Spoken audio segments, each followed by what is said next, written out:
lost after the debate. He couldn't win. Well, I don't know that that's true necessarily, but whether he could win or he couldn't win, he had the right to run. And they took it away. They said they're going to use the 25th Amendment. They're going to hit you hard. Either we can do it the nice. I know exactly, because I know a lot of people on the other side, believe it or not. Live Trump press conference. They said, we'll do it the nice way or we'll do it the hard way. And he said, all right. So that, I mean, they've really taken, what they've done is pretty incredible. And now I'm running against somebody else, and we're leading. We're leading. So I'm not complaining. I'm saying it's for a country with a constitution that we cherish. We cherish this constitution. To have done it this way is allegedly pretty severe, pretty horrible. It was a coup. 2 coups. You would have thought they would have gone out to a vote. They would have had a primary system. They would have done something. But to just take it away from him like he was a child. And he's a very angry man right now. Ooh, he's a very angry man. He's not happy with Obama, and he's not happy with Nancy Pelosi, crazy Nancy. She is crazy, too. She's not happy with any of the people that told him that you've got to leave. He's very unhappy, very angry. Is and I think Joe Biden coming also back? Blames her. He's trying to put up a good face. But it's a very bad thing in terms of a country when you do that. I'm not a fan of his, as you probably have noticed. And yeah, we noticed. A rough debate. But that doesn't mean that you just take it away like that. Or you go out to a vote. You do something. He had 14 million votes. She had no votes. She got no votes. And right. I think she's crashing. I think when people find out, and I think people are starting to find out what a bad job she did, what a bad job she did on the border. She's trying to say she had nothing to do with the border. Tim Walz, too. She had everything. She was appointed to head the border. And then they said borders are, oh, she loved that name. She loved that name. But she never went there. She went to a location once along the border, but that was a location that you would love to go and have dinner with your husband or whoever. That was a location that was not part of the problem. That was not really going to the border. So essentially, she never went to the border. And if you listen to Tom Homan, if you listen to the great border people, Brandon Judd from Border Patrol, if you listen to Paul, I mean, so many different people. I speak to them all the time. And I did when I was president. We had the best border in the history of our country. Now we have the worst border in the history of the world. Millions of people coming in, and our country cannot sustain it. Our country is going down because of this, because of incompetent people. So I just look forward to these debates. I think it's very important that we have them. I hope she agrees to them. September 4th, September 10th, September 25th. And I think they'll be very revealing. I think they'll be very revealing. Do you have any questions, please? This guy's fearless. He takes every question, the opposite of Kamala. I haven't recalibrated strategy at all. It's the same policies, open borders, weak on crime. I think she's worse than Biden because he got forced into the position. She was there long before. She destroyed San Francisco. She destroyed California as the AG. But as the DA, she destroyed San Francisco. A friend of mine, Bob Tisch, all know the Tisch family. He was in many cities with companies. He said the greatest city in the country is San Francisco. That was about 20 years ago. And he passed away a while ago, and he would be looking down and said, what happened? He thought it was the best city in the country. They ruined San Francisco. He had divisions there, lows. And he would be looking down in horror now when he sees she destroyed no cash bail, weak on crime. No terrible. Mercy for And yet they weaponized the system against me. They have me. I got so many lawyers. Now they want to delay cases. I won the big case in Florida. I won the big case. Nobody even wrote about it. The big case, the judge was a brilliant judge. And all they do is they play the ref with the judges. This judge was a fair but brilliant judge. And as you probably heard, the big documents case, I won it. Yeah, there was no case. Now, Biden lost it because he didn't have presidential immunity. He didn't have the Presidential Records Act. He lost it. But the special, I call it prosecutor, special counsel, special prosecutor to me, he, appointed by him, appointed by Garland, he said the man's incompetent. The daily Trump press conferences. He can't stand trial, but he can run for president. But we no longer have to worry about that because we have somebody that, in my opinion, is more incompetent. She couldn't pass her bar exam and lots of other things. And she should not be in a position. Because if she becomes president, our country is going to be a giant fail. It's going to fail. It's going to be a failure the likes of which this world has never seen. Yeah, please. Type your comments in and we will try to react to them, okay? Here, let me put the overlay up. However you're watching, type your comments. You have to speak louder. Questions, comments, factoids. Let me try to turn this up a little bit. Yeah. There we go. I'm turning this up now. It just got louder, everybody.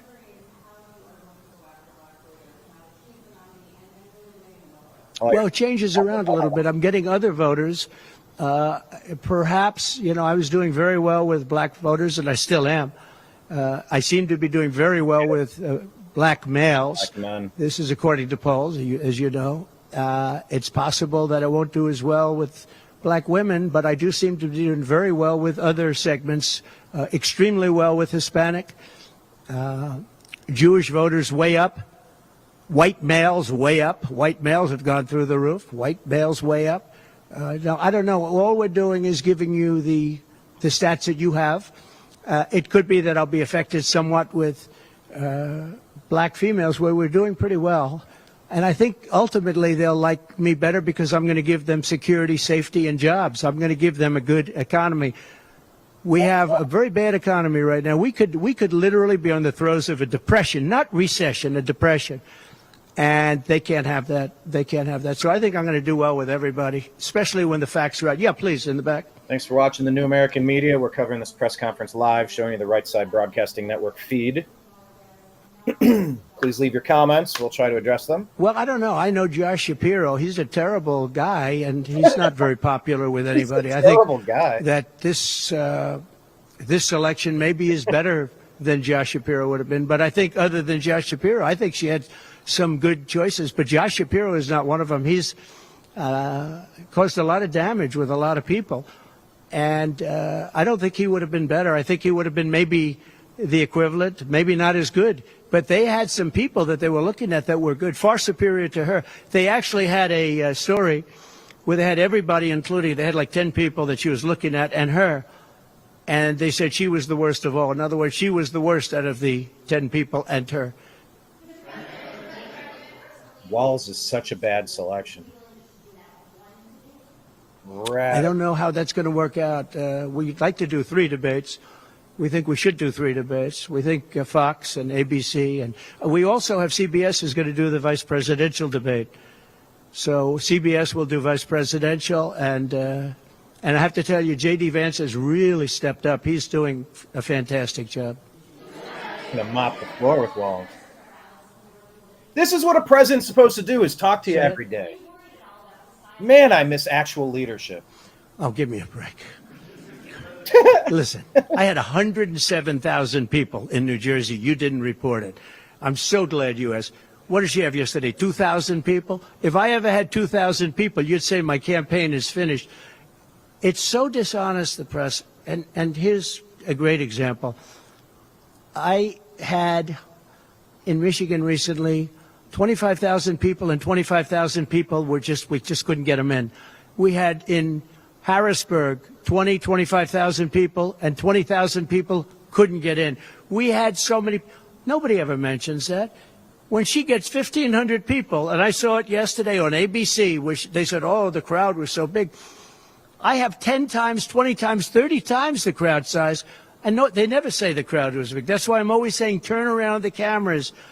I'm so glad you asked that. I think it's so terrible when you say, well, she has 1,500 people, 1,000 people, and they talk about, oh, the enthusiasm. Let me tell you, we have the enthusiasm.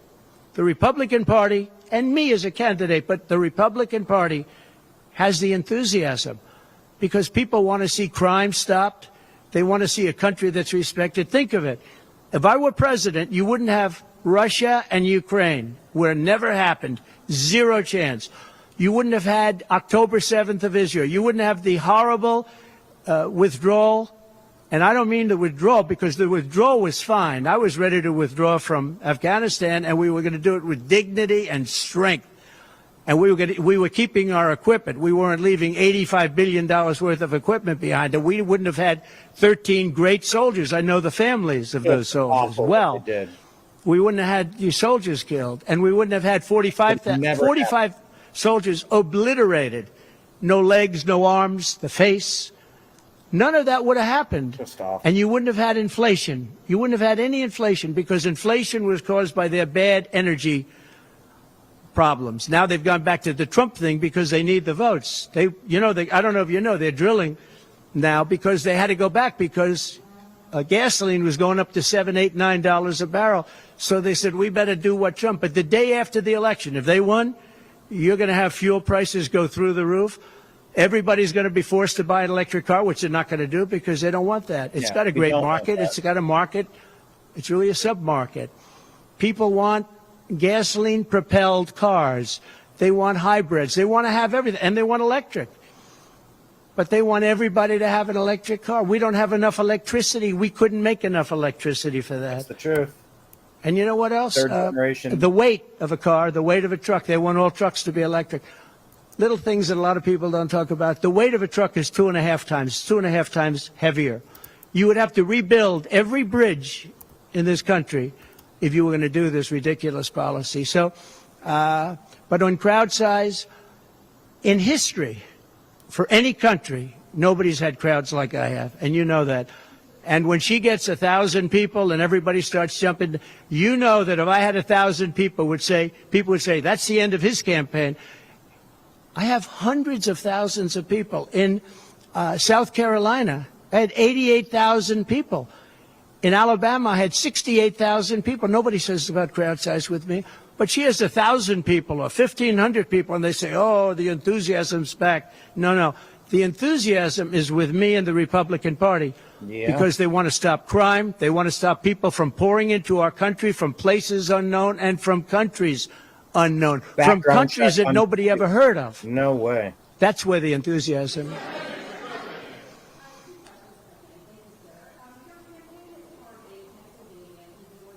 Yeah.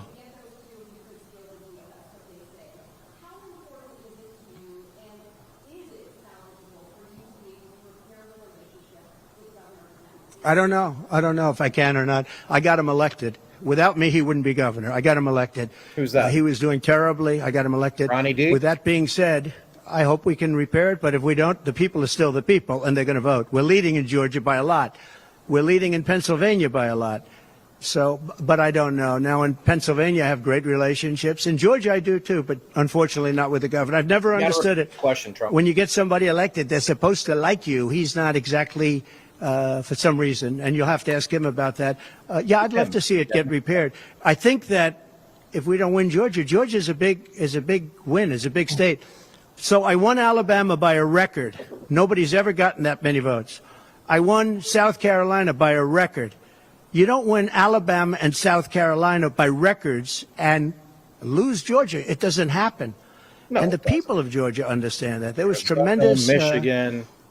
Anxiety and problems in Georgia. A lot of people say, what happened? And we have to, all we want is honest elections. If we have honest elections in Georgia, if we have honest elections in Pennsylvania, it's a blowout. We're going to win them by a lot. A massive landslide. Nothing can help the Democrats this term. They really had better not to try to cheat again. They need to lick their wounds and come up with better. Well, he actually said it two ways. First, he said it incorrectly, then he corrected himself. Do you agree with that, right? You know, if you watch him. He said it two ways. No. I mean, he said it two ways because he doesn't really know what he said. Why didn't he bring it up at the debate? You know, he had a chance for 90 minutes to bring it up at the debate. He could have talked about that at the debate, and he didn't do it. Everyone said, oh, he said this and he said that. He's just, they give him something to read off. He read it very badly because he actually said it the opposite. Then he had to go back and correct himself. He said the opposite. He should have brought this up at the debate. If he had a problem, of course there'll be a peaceful transfer. And there was last time, and there'll be a peaceful transfer. I just hope we're going to have honest elections. That's all. Okay? Yeah, it was a mostly peaceful protest. January 6th.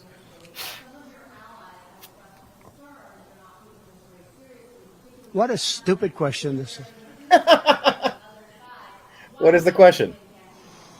Because I'm leading by a lot and because I'm letting their convention go through, and I am campaigning a lot. I'm doing tremendous amounts of taping here. We have commercials that are at a level I don't think that anybody's ever done before. Plus, in certain cases, I see many of you in the room where I'm speaking to you on phones, I'm speaking to radio, I'm speaking to television.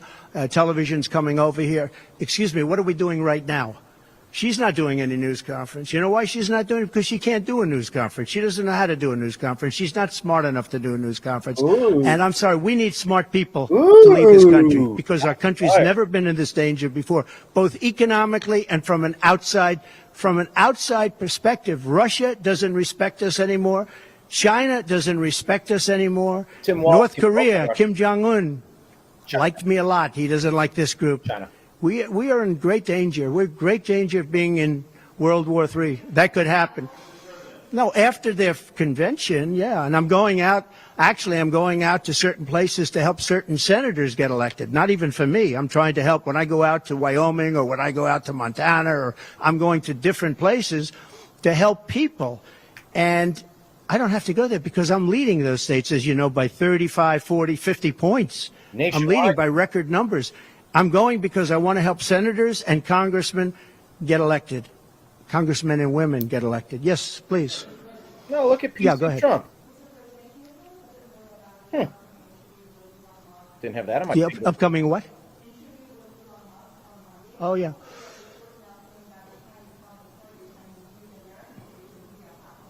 Trump news conference live, Mar-a-Lago. Impromptu. Yeah, the Elon Musk. So, yeah, sure. So Elon called me. As you know, he endorsed me full-throated. Great endorsement. I respect Elon a lot. He respects me. And not easy for him to endorse, to be honest with you. You know, it takes courage to endorse people. Many people have courage and many people don't. He does have courage. And Elon endorsed me, and he asked me whether or not I'd do a show on Monday, and I think it's going to be Monday night. And I believe he's the host of the show. So it'll be very interesting. A lot of people are talking about it. I look forward to it. That'll be done on Monday night. Pretty great.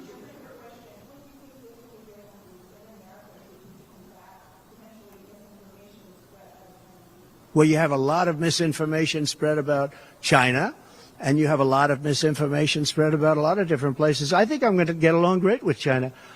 President Xi of China and I were very good friends. We met right here, right in that, except we had a beautiful sofa there, as opposed to what we have right now. Right now we have you. But President Xi and I had a very good relationship until COVID. And I held him responsible for COVID. It broke up our relationship. But I think we're going to have a great relationship. And I think it's going to be mutually beneficial. But we cannot have it where China is taking advantage of the United States. And that's what they were doing, as you very well know. Yes, please.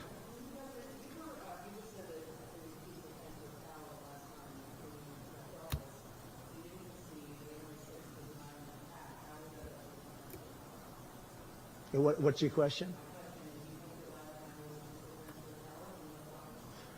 No, I think the people that, if you look at January 6th, which a lot of people aren't talking about very much, I think those people were treated very harshly when you compare them to other things that took place in this country where a lot of people were killed. Nobody was killed on January 6th.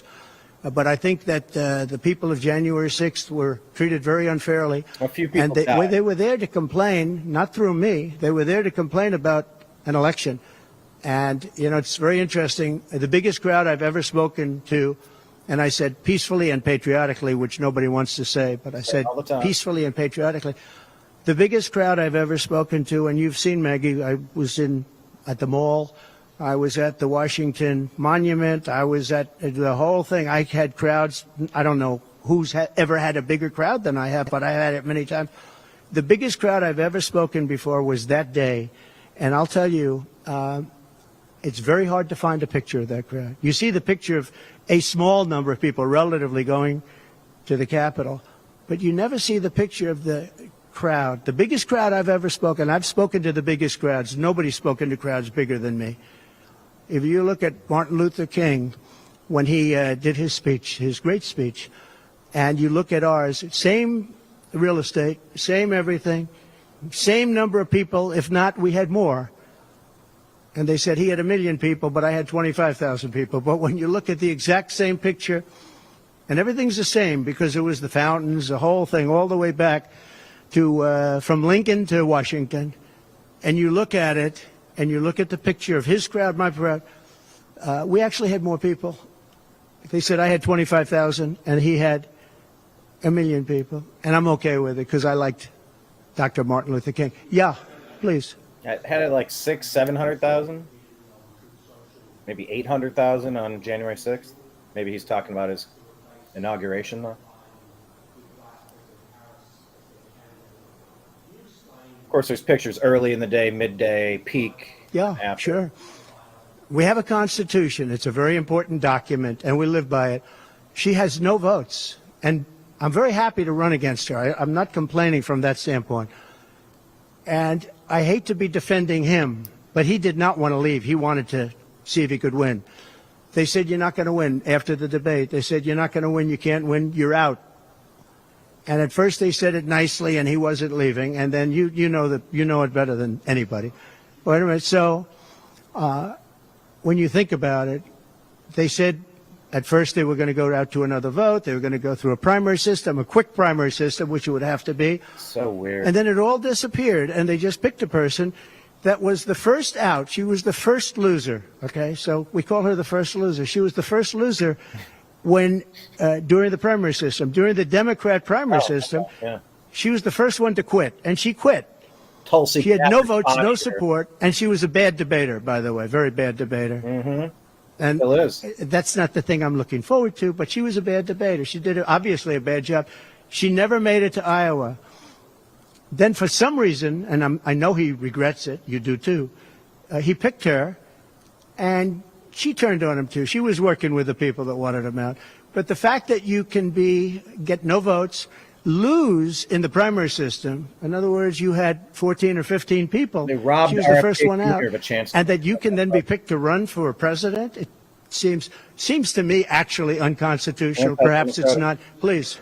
Anti-republic. Tends to break their third. Are there any ways that you see her as a more challenging opponent than those other two? Well, thanks for fixing the audio on that. So I've run against Hillary, and I've run against various other people. I would say that in terms of intelligence, Hillary was far superior. I would say that. Hillary was smart. She was her own worst enemy in many ways, but she was smart, very smart. Okay? If you ask me to compare them, please. I still think Hillary might jump in somehow. I'd be scared, and I continue to pray for the health and safety of Kamala Harris. Because of Vince Foster and Seth Rich and the Obama chef, I do not trust Kamala at the top being safe right now. Would you repeat that question, please? Yes, so I won't talk over it this time. You have to speak up. It's a hard room because it's very big, if you know. So this is worth $18 million. Oh, I see. On abortion that was probably more popular with general election voters than many of your Republican rivals in the primary did. You said leave it to the states. Given that Florida is a state voting on that this fall, Yeah. how do you plan to vote? Do you plan to support? So I think the abortion issue has been very much tempered down, and I've answered, I think, very well in the debate, and it seems to be much less of an issue, especially for those where they have the exceptions, as you know. And I think it's when I look for 52 years, they wanted to bring abortion back to the states. They wanted to get rid of Roe v. Wade. And that's Democrats, Republicans, and independents, and everybody. Liberals, conservatives, everybody wanted it back in the states. And I did that. Now the states are voting. And frankly, some of the votes are much more, if you could say, liberal than you would think. Ohio turned out to be, they had a big vote, and it turned out to be a much more liberal standing than people would have thought. Kansas, the same thing. And then you have Texas, and you have other places where it may be different. But the issue has been brought back to the states now. And like Ronald Reagan, I believe in the exceptions for rape, incest, and life of the mother. I believe, I believe strongly. I think that that's a very important thing. I think when you have to follow your heart.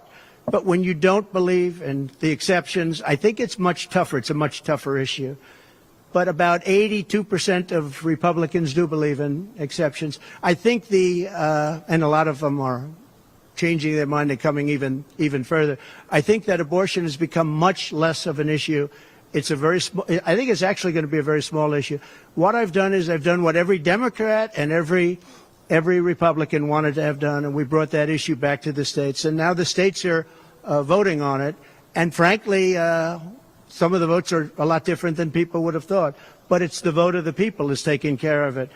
And, you know, when you think about the radical, the Democrats are really the radical ones on this because they're allowed to do abortion on the 8th and 9th month and even after birth. If you look at your new governor from Minnesota, he's talking about, he's like the governor previous, the former governor. I don't want to get him mixed up because Glenn is doing a good job and he's leading our whole campaign in Virginia, Glenn Youngkin.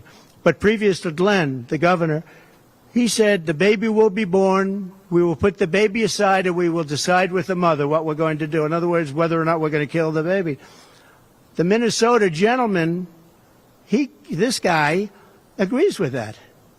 He is the most liberal. Look, between her and him, there's never been anything like this. There's never been a combination. So I'll use the word progressive. You know, they want to go progressive. They don't like the word liberal. I like liberal better. I think it's more appropriate because nobody knows what progressive means. But they now like to use the word progressive. But there's certainly never been anybody so liberal like these two, or even close. I think the abortion issue has been taken down many notches. I don't think it's a big factor anymore, really. And when people hear what I said in the debate, and I think I said it very well during the debate, we brought it back to the states. Everybody wanted it in the states. And very importantly, and you think about this, assuming you have exceptions. If you don't have exceptions, it's a more difficult thing. At the same time, there are people that strongly feel that way, and you have to follow your heart, and you should follow your heart. But that issue is very much subdued. Yeah, thank you. About who? Attempt? Yes. Did the fact that somebody used an AR-15 gun at all change your impression of people's access to that weapon? No, I didn't. Look, if you take away guns, she wants to take away everyone's gun. If you take away guns, you can't do it because people need the guns for protection. Now, entertainment, they want it, hunting, they want, different things. But they need weapons for protection in this country. People live out in the woods and they're not going to have a gun. If you look at some countries, I don't want to get them in trouble, but some countries have actually gone the opposite way. They had very strong gun laws, and now they have gone the opposite way, where they allowed people to have guns, where in one case they encouraged people to go out and get guns, and crime is down 29%. And remember this, what is the toughest gun law in the United States? Chicago. On July 4th, 117 people were shot and 17 died. The toughest gun laws in the United States are in the city of Chicago. You know that. They had 117 people shot. Afghanistan does not have that. Afghanistan, by the way, was the lowest point in the history of our country, in my opinion. That was the worst embarrassment to the history of this country, and I say Putin would not have gone into Ukraine if that didn't happen. When he saw the incompetence of Milley and all these guys that are incompetent, when he saw that happen, when they took out the soldiers first, they took out the soldiers first. You know, if you go back and check your records, for 18 months I had a talk with Abdul. Abdul was the leader of the Taliban, still is. But I had a strong talk with him. For 18 months, not one American soldier was shot at or killed. That's what leaders. Not even shot at. 18 months, and then we had the disaster of the lift, where people were falling off airplanes from 3 times the height of the World Trade Center. I mean, terrible. But now our country has to be respected again. Please. Go ahead, please. Said she might be open to the idea of a weapons embargo against Israel. I wonder if you could comment on that and what that might mean for the conflict. I'd be against that. And also on the assassination. That Kamala is in favor of not giving Israel weapons? Yeah. That's what I hear. Look, she's been very, very bad to Israel, and she's been very bad to Jewish people. And I say it, if anybody I know is Jewish and they would vote for Kamala over me, they should have their head examined. if you think about it, I gave them Golan Heights. I gave them the capital of Israel, Jerusalem. I even built the embassy. I gave them no Iran deal. The problem is they didn't do anything with it. Iran was broke. We could have made a deal so easily. I would have had a deal done within 1 week after the election with Iran. Iran can't have a nuclear weapon. It's very simple. We would have gotten along with Iran. I was looking forward to it. I was fine with Iran. You know, we hit them a couple of times pretty hard, but we would have been fine with Iran. But I terminated that deal. I got them the Abraham Accords. Everyone said that's impossible. Yeah, I got them like the Abraham Accords. She's been very, very bad to Israel, and she's been very bad and disrespectful to Jewish people. And any Jewish person that votes for Kamala and her friend, her new friend, who I don't know if she knew him before, but I don't think he's too good. But anybody that votes for them, if you're Jewish or if you love Israel, you have to have your head examined. Go ahead, please. The shooter, Matthew Crooks, and I was wondering if the FBI and the Secret Service are doing a decent job. They have. The FBI came to see me about the shooter. I think they've done a very good job. And I think they did a very good job with respect to this other lunatic that they have in custody. Please. Hold on. And another lunatic? Around Vice President Harris's relationship with Willie Brown, former mayor of San Francisco, and how that might have intersected with her career trajectory. So I'm just wondering if you followed that discussion at all and have any thoughts on that. Well, I know Willie Brown very well. In fact, I went down in a helicopter with him. We thought maybe this is the end. We were in a helicopter going to a certain location together, and there was an emergency landing. This was not a pleasant landing, and Willie was he was a little concerned. So I know him pretty well. I mean, I haven't seen him in years, but he told me terrible things about her. But this is what you're telling me anyway, I guess. But he had a big part in what happened with Kamala. But I don't know, maybe he's changed his tune, but he was not a fan of hers very much at that point. Would certify your election victory if you win? Yeah, I do. Go ahead. How are you planning to vote on Florida's abortion referendum in November? On what? How are you planning to vote on Florida's abortion referendum this November? Well, I'm going to announce that. I'm going to actually have a press conference on that at some point in the near future, so I don't want to tell you now. But Florida does have a vote coming up on that, and I think probably the vote will go in a little more liberal way than people thought. But I'll be announcing that at the appropriate time. Please. Coming up, fairly soon and potentially expiring. And I wanted to ask you specifically about the tax code favoring parents versus people who don't have children. There are a number of tax breaks for parents. Oh, we gave tremendous for child care and all of that. No, our tax cuts, which are the biggest in history, our tax cuts are coming due, as you know, very soon. And if the Democrats don't renew them or make it impossible to renew because it's pretty close in terms of vote, if they don't renew them, it's the equivalent of having a 4 times tax increase from what you have right now, and it'll destroy the economy. I think they're under tremendous pressure to do it. I've never seen, all my life I grow up and I watch politics, and I used to be on the other side of politics, then I run for office. But in all the years of studying politics, I've never seen people get elected by saying, we're going to give you a tax increase. These guys get up, think of it.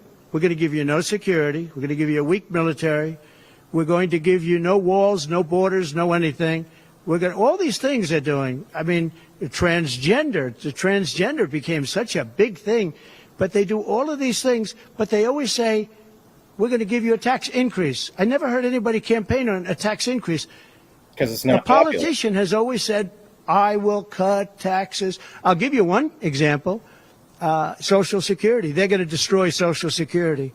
I am going to leave Social Security. I'm not raising the years. I'm not raising the age. I will be saving Social Security, and I'm going to work it out that there's no tax on Social Security for seniors. I'm also doing no tax on tips. No tax on tips.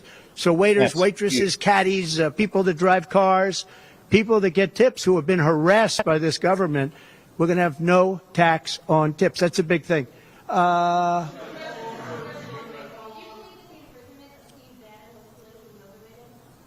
Oh, absolutely. Sure.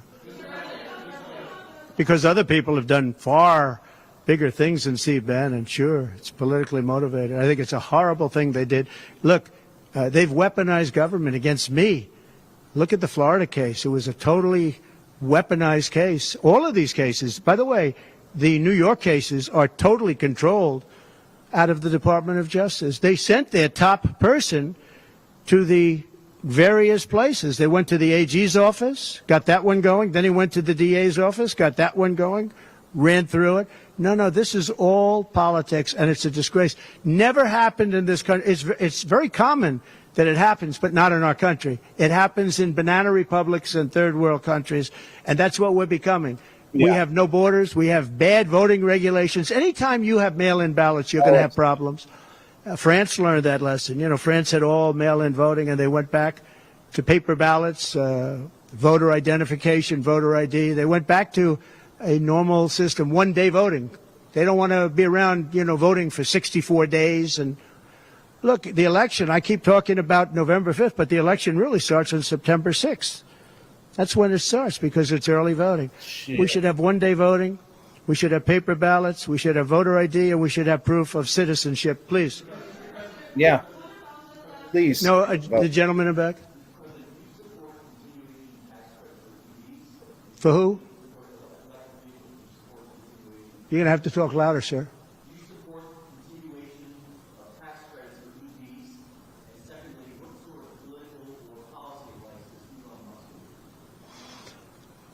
Elon is a very different kind of a guy. Questions. He's a very big believer in the country, but he's very worried about the country. He's very worried about the country. And I don't know if it's good for him politically to have supported me, although I think we have a vast majority of this country does support me. But Elon, more than almost anybody I know, I mean, he loves this country. He loves the concept of the country. But like me, he says this country is in big trouble. It's in tremendous danger. Okay, please. Okay, please. Economy. What message? I like this guy. What message? I like him. What message do you have to Americans, sir, who are struggling to pay for everyday life, such as groceries, rent? The polls have suggested. There are some polls that say we're going to win in a landslide. That's what I believe. People are voting with their stomachs, meaning they're going to the grocery store. They're paying 50, 60, 70% more for food than they did just a couple of years ago. $400 for. Look at what's happened to energy. Look at what's happened not only to their cars, where gasoline's gone from $1.87, and we had moments when it was below that, but it's gone from $1.87 to $5, $6, and $7. Jeez. And they take the strategic national reserves and they take it out, even though it's peanuts compared, it doesn't last long. But they're virtually empty now. We've never had it this low. And he's using that to keep the gasoline prices as low as possible. He's sucked all of the oil out, essentially the gasoline, to keep the price down a little bit, and it's had very little impact. But you know what? We have no strategic national reserves now. He's emptied it. It's almost empty. It's never been this low. You're trying to destroy them. And I had it at a good level, and I would have had it more if the Democrats would have approved the deal. You know, I had a deal to buy it at $22 a barrel, and now it's going to be close to 100 pretty soon, my opinion. And the Democrats didn't want to do that, but we bought a lot anyway. And we had it pretty good. And what they've done to the national reserves, the strategic national reserves, is, as you know very well, because you cover it, but what they've done is incredible. They've just, for the sake of getting some votes, for the sake of having gasoline, you know, that's meant for wars. Yes. It's meant for, like, tragedy. It's not meant to keep a gasoline price down so that somebody can vote for Biden, or in this case, Kamala, who, by the way, is worse than Biden. And she's actually not as smart. Okay? She's actually not as smart. That's hard to believe, isn't it? Yeah, please. Abortion questions. Okay. There are other things the federal government could do, not just a ban. Would you direct your FDA, for example, to revoke access to mifepristone? That's one of the things that's been discussed. You could do things that would supplement, absolutely. And those things are pretty open and humane. But you have to be able to have a vote, and all I want to do is give everybody a vote. And the votes are taking place right now as we speak. Yeah. But it's a very there are many things on a humane basis that you can do outside of that, but you also have to give a vote, and the people are going to have to decide.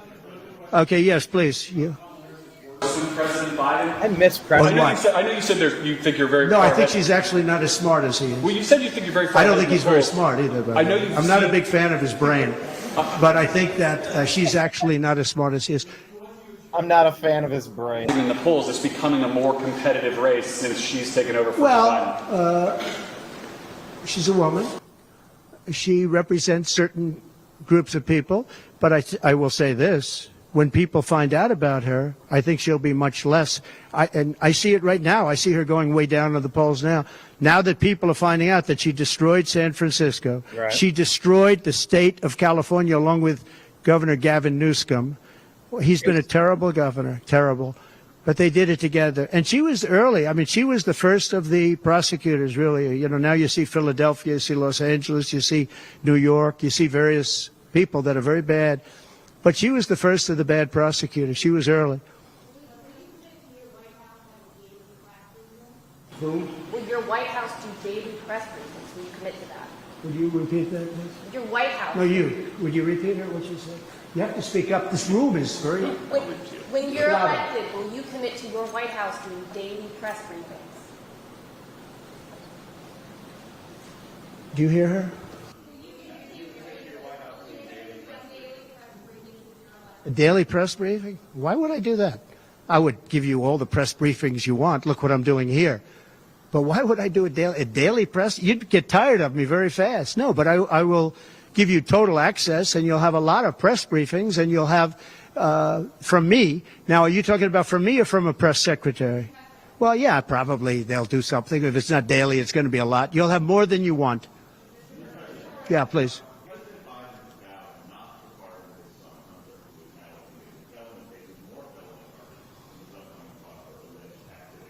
Would you consider granting clemency or a pardon to I don't think it's appropriate for me to talk about it. I think it's a tragic story. You want to know the truth.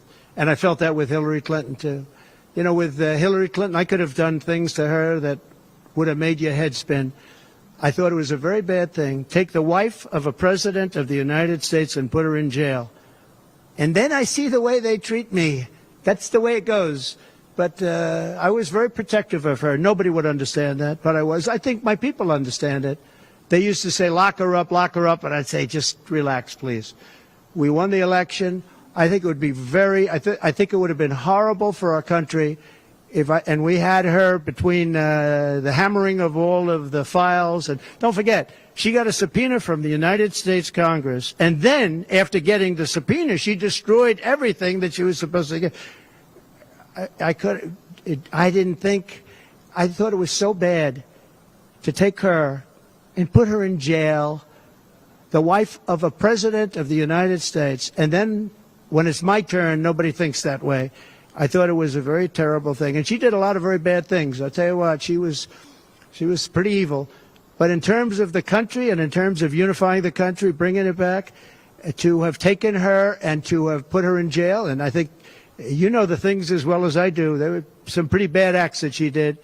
I think it would have been very bad for our country. And a lot of my people, a lot of the MAGA, as they call them, but the base. And I think the base is 75% of the country, far beyond the Republican Party, because we're a party of common sense, and I'm a person of common sense. I want to have low taxes. I want to have strong borders. I want to have a strong military so that China and Russia, look, they've allowed China and Russia to do the impossible combined. They're natural enemies. They always have been, because China needs more land and Russia has it.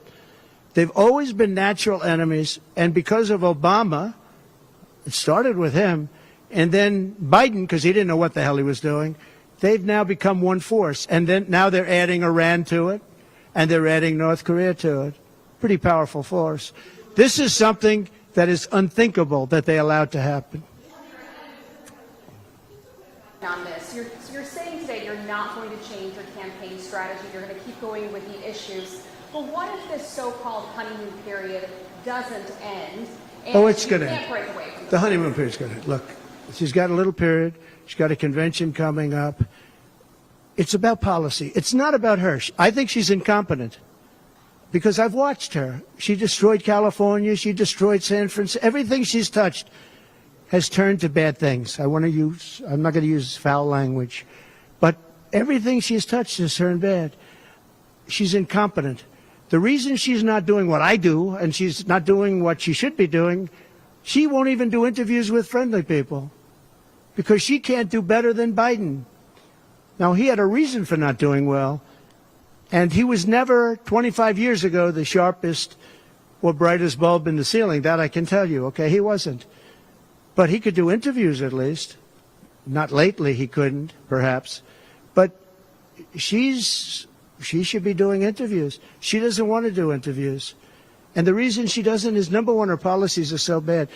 Just to answer your question, I think that it's not going to change because it's really ultimately not about her as much as about her policies. She wants open borders.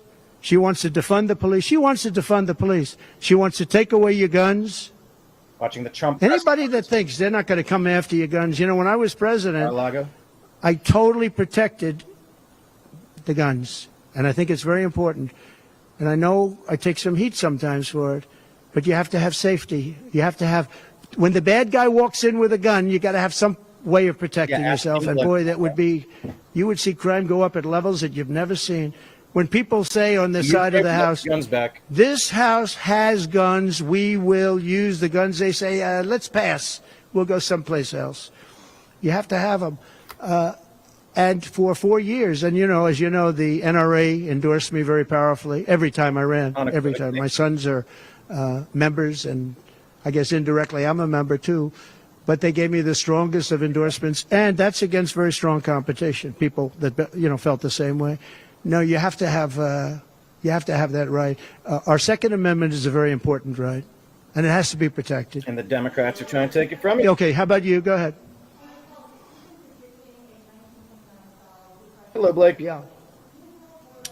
Greetings. So there are some of the most brilliant people on Wall Street that are saying that if President Trump doesn't win, you're going to have a depression.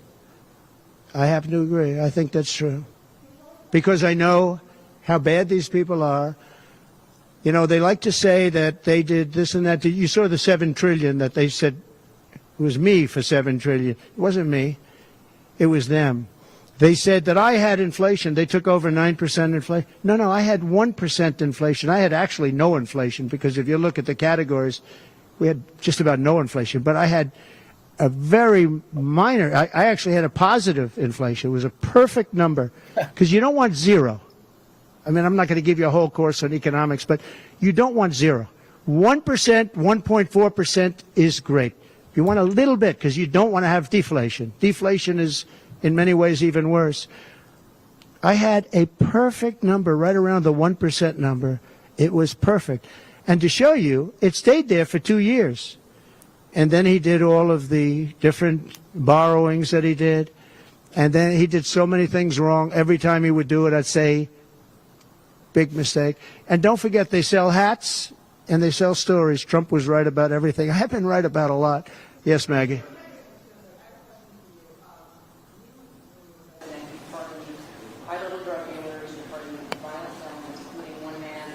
Watching Donald Trump press conference here on the Agree to Disagree show, the New American Media. We're using. Well, we had a commission like other people do, and it's always complicated and it's always controversial.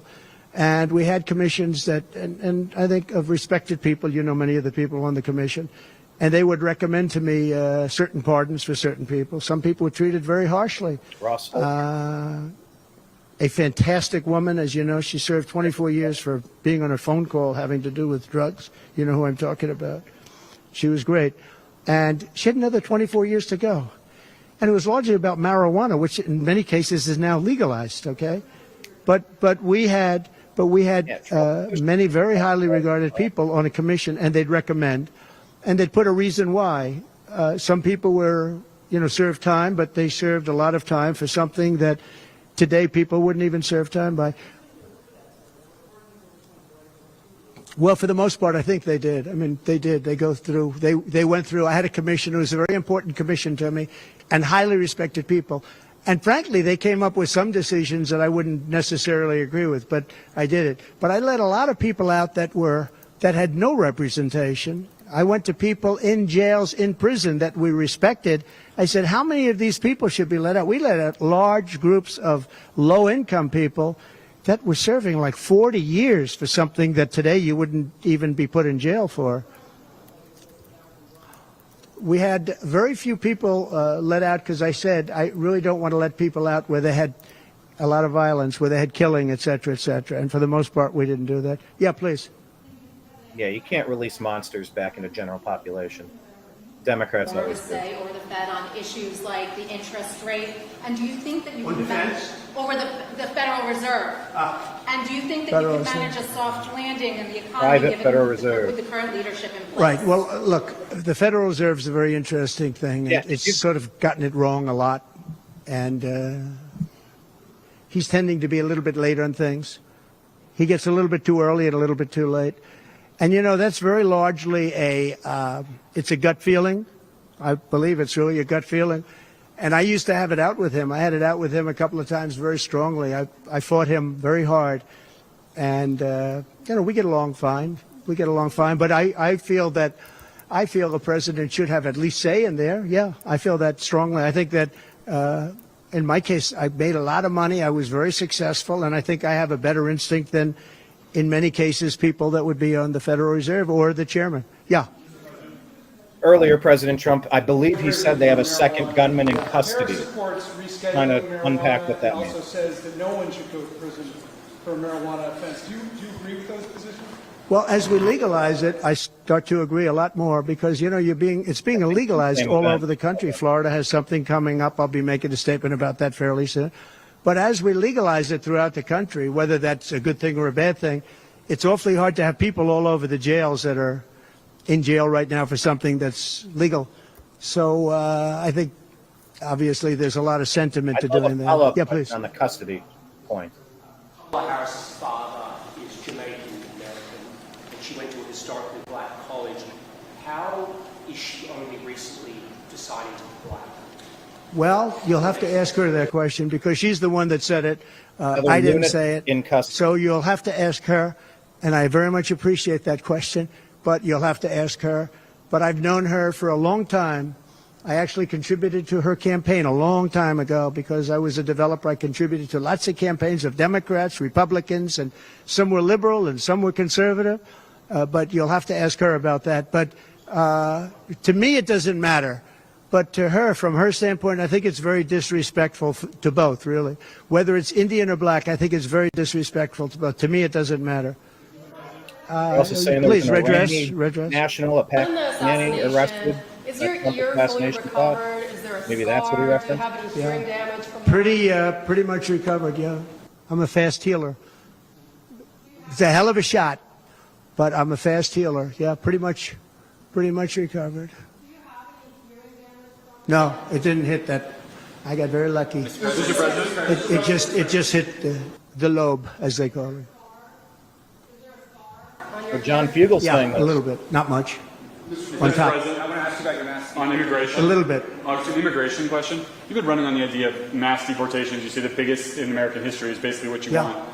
When Senator Vance has been asked about that, he's sort of suggested that really you only need to go after people who've been convicted of crime. Well, we're starting that, yeah. So what are you really talking about here? How will you pay for it? And do you think you can? We are pass something going like to that through start Congress? the largest mass deportation in the history of our country because we have no choice. It's not sustainable. And we are going to start with violent criminals, and we're going to start then with criminals. And our local police is going to work with us because they know everything about the people. There we go. They know their names. They know everything about them. They know their middle name. They know their numbers. And as you know, the other side is trying. You know, look, for years I wondered, why are they allowing these people to come in at levels like this? It was incredible. They want their ballots? And I said two reasons. They're either really stupid, and I don't believe they're stupid, because anybody that can cheat on elections like they cheat is not stupid. Or, in the alternative, they have bad motives or they hate our country. And I used to think they hate our country. But lately I've seen where they're trying to sign these people up to vote. Yeah. And they have to stop. They cannot let illegal immigrants vote in this upcoming election. All right, one more question. All right. Then we'll jump to the agree to disagree show. Thanks. Go ahead, one more. Make it a good one, please. And subscribe to RSBN, Regarding whose Social feed we're Security borrowing. taxes for seniors, Right. we've talked about a while. Experts say that the policy could increase the deficit by 1.6 trillion. So how would it work in your view? We have so many ways of making money in this country. We're not going to affect our Social Security. We're not changing it. And I proved that over 4 years. And we're going to do it. It's very unfair to people. They spend their life and they're great citizens and they pay in. We're not going to charge tax to Social Security, the seniors. We're not going to do it. We're not going to charge. And also tax. I say the two things. Social Security. We're going to have no tax on seniors, Social Security, and we're going to have no tax on tips. Very simple. And we are a country that has so many different ways to make money. We have under our feet more liquid gold, I call it oil, and gas, than any country in the world, much more than Saudi Arabia, much more than Russia. We have so many different ways we can make money. We're not going to hurt our seniors with Social Security, and we're not going to charge them tax. Okay? If sanctuary cities or municipalities are unwilling to cooperate, how do you plan to enforce that and use the federal? We should not have sanctuary cities. Sanctuary cities is a way of protecting criminals, and we should not have sanctuary cities. And if you go to California, and I know it well, I have property out there, great property. If you go to California and you ask the people of California, do they like the idea of sanctuary cities? They don't like it. They're tired of it. They're tired of crime. They're tired of what's happened to our country. Our country's become a crime-ridden mess, and we're going to stop it on November 5th. Thank you very much, everybody. Thank you. Thank you. There goes President Trump from Mar-a-Lago. Make sure you follow RSBN, Right Side Broadcasting Network. We wanted to show you that in progress because it's relevant. That guy was almost gone. I mean, he was that close. John Fugelsang said he didn't get hit. I don't know. I think we all saw him get hit by a bullet. But we were that close to not having this guy. So when he's giving press conferences, I want to go to them, especially when they're on show days. Like today, which is Thursday, August the 8th, 2024. Oh, good. Here's Kenneth. He went to his other account, so we can get your comments into the program. It's always fun. If you're watching us on X or where, let's see where we're streaming to. This might be an all-time high right now, live feed. We got almost 100 on X. We got one on whatever that yellow ninja. Which one's the yellow ninja? Which one's the purple? D-Live. D-Live. Okay, Ninja is D-Live. What's the next one? Is that Kick? Probably. There's a Kick and there's a Twitch.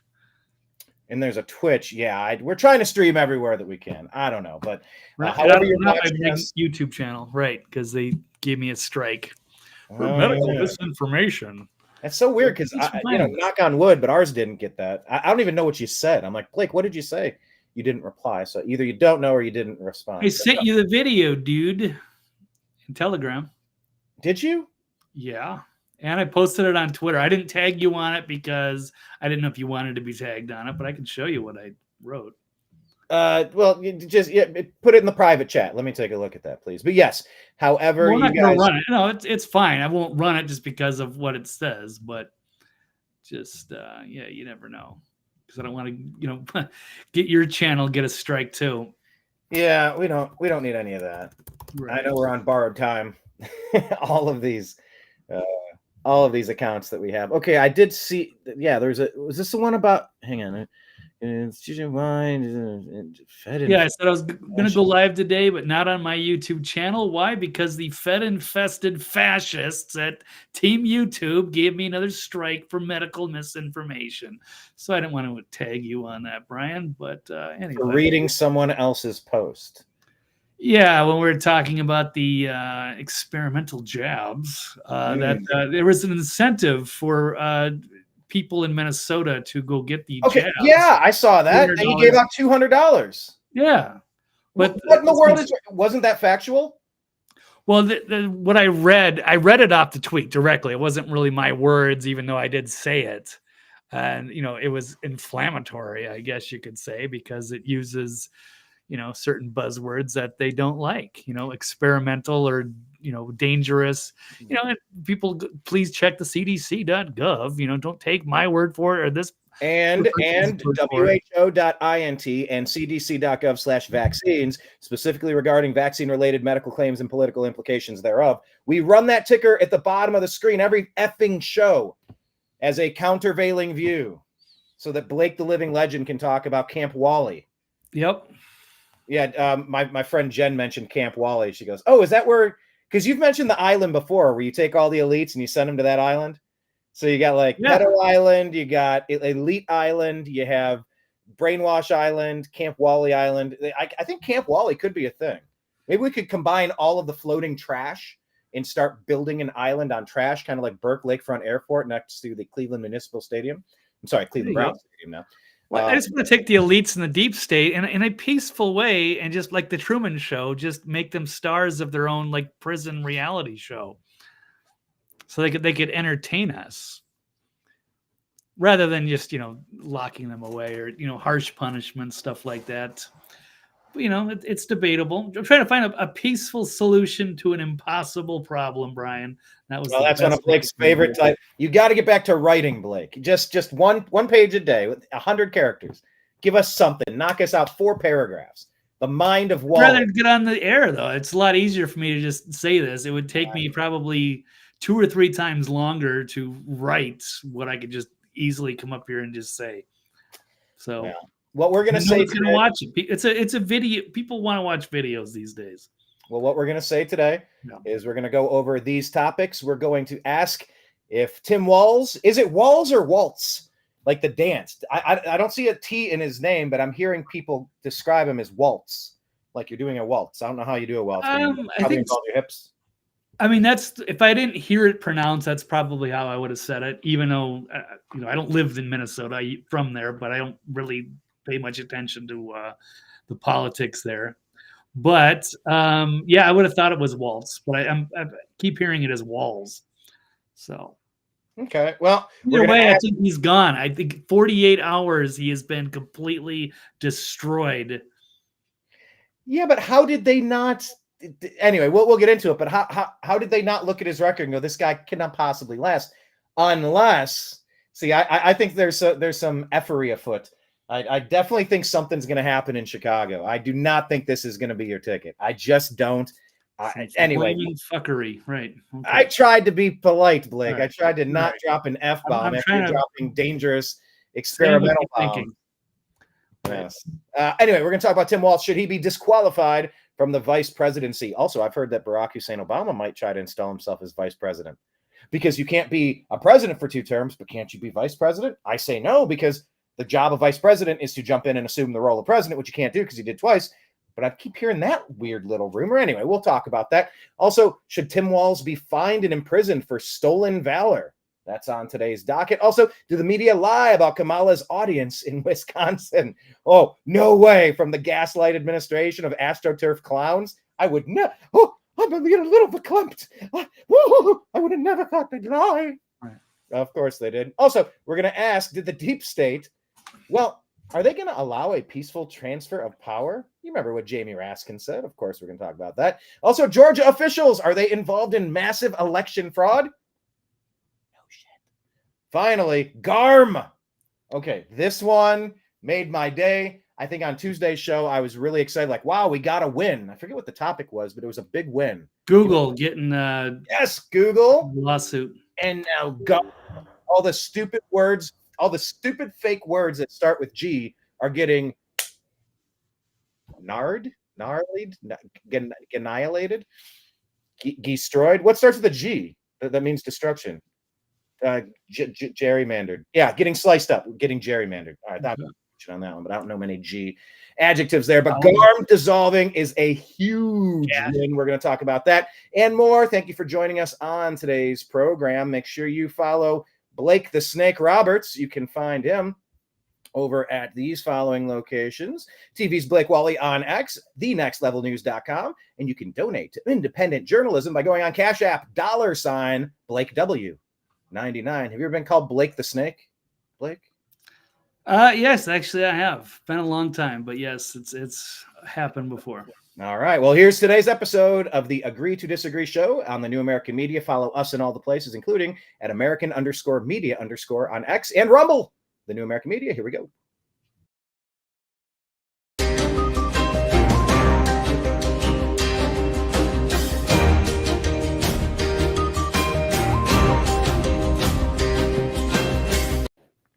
All right. Jumping right into the program here. Blake, agree, disagree that Tim Walz should be disqualified from the vice presidency? Absolutely. 100%. Woo, I love it. I think he's already DOA. Tampon Timmy, DOA. Tampon Timmy. Why bother? Yeah, it's over. And I mean, I was, I was neutral on it when we talked Tuesday. He announced Monday. I didn't know a ton about him, even though I'm from Minnesota. I don't live there. I haven't lived there in 20 years. But, I thought he was a good pick for Kamala because, he seems like a likable, well-spoken guy, even though he's flaming radical. But now that he's been thoroughly vetted. Yes. Blake, I think we did a fantastic job bodying this guy. I shared the show. I shared the show for sure. To somebody, and I just take a look at our Kamala part. I'm sorry, the Tim Walz part. Man, we smashed him. All those videos. I don't know how he survived a vetting process to get to the point where they would think he was someone people would react to in a positive way. This guy, his wife. I love the smell of napalm in the morning. Yeah. I love the smell of burning tires because my husband's completely incompetent or a Chinese traitor. Oh, okay, good. Tell us more about sniffing tires, you weirdo. Weird party, weird candidate, weird people. Yeah, but they're insulated. They're in their own little bubble where they snip their own farts. So they thought he was a great pick. And they saw what they wanted to believe, and they didn't, dig a little deeper on that because it turns out some of these stories, like the stolen valor one, is going to be the death of his candidacy. But there's a lot of other things that are red flags. Well, tell us about some of these. Let's walk through what we got. Tim Walz, disqualification. Yeah, the stolen valor thing. We'll get to that in a second, but geez. It's almost like you couldn't have picked a worse guy. This isn't just, what did they say about JD Vance? Someone said he humped a pillow. Okay, I don't know what that's about. That's goofy. What was the other thing they said about him? Oh, the crazy cat ladies. I'm a crazy cat lady myself. Get over it. And yeah, the country is being destroyed by out of their mind left-wing ladies who have really been brainwashed and have Stockholm syndrome for the people that are trying to ruin their lives. Yes, it's okay to call out that demographic of people that's kind of ruining the country because they're sort of off their rocker and their priorities are way out of whack. Okay, that's the worst you could dig up on JD Vance other than calling him weird. By the way, it's this Tim Walz guy who kind of took credit for calling him weird and starting that AstroTurf campaign of weirdness, which makes him weird. But I digress. That's another point. But goodness, Blake, this is unraveling really fast.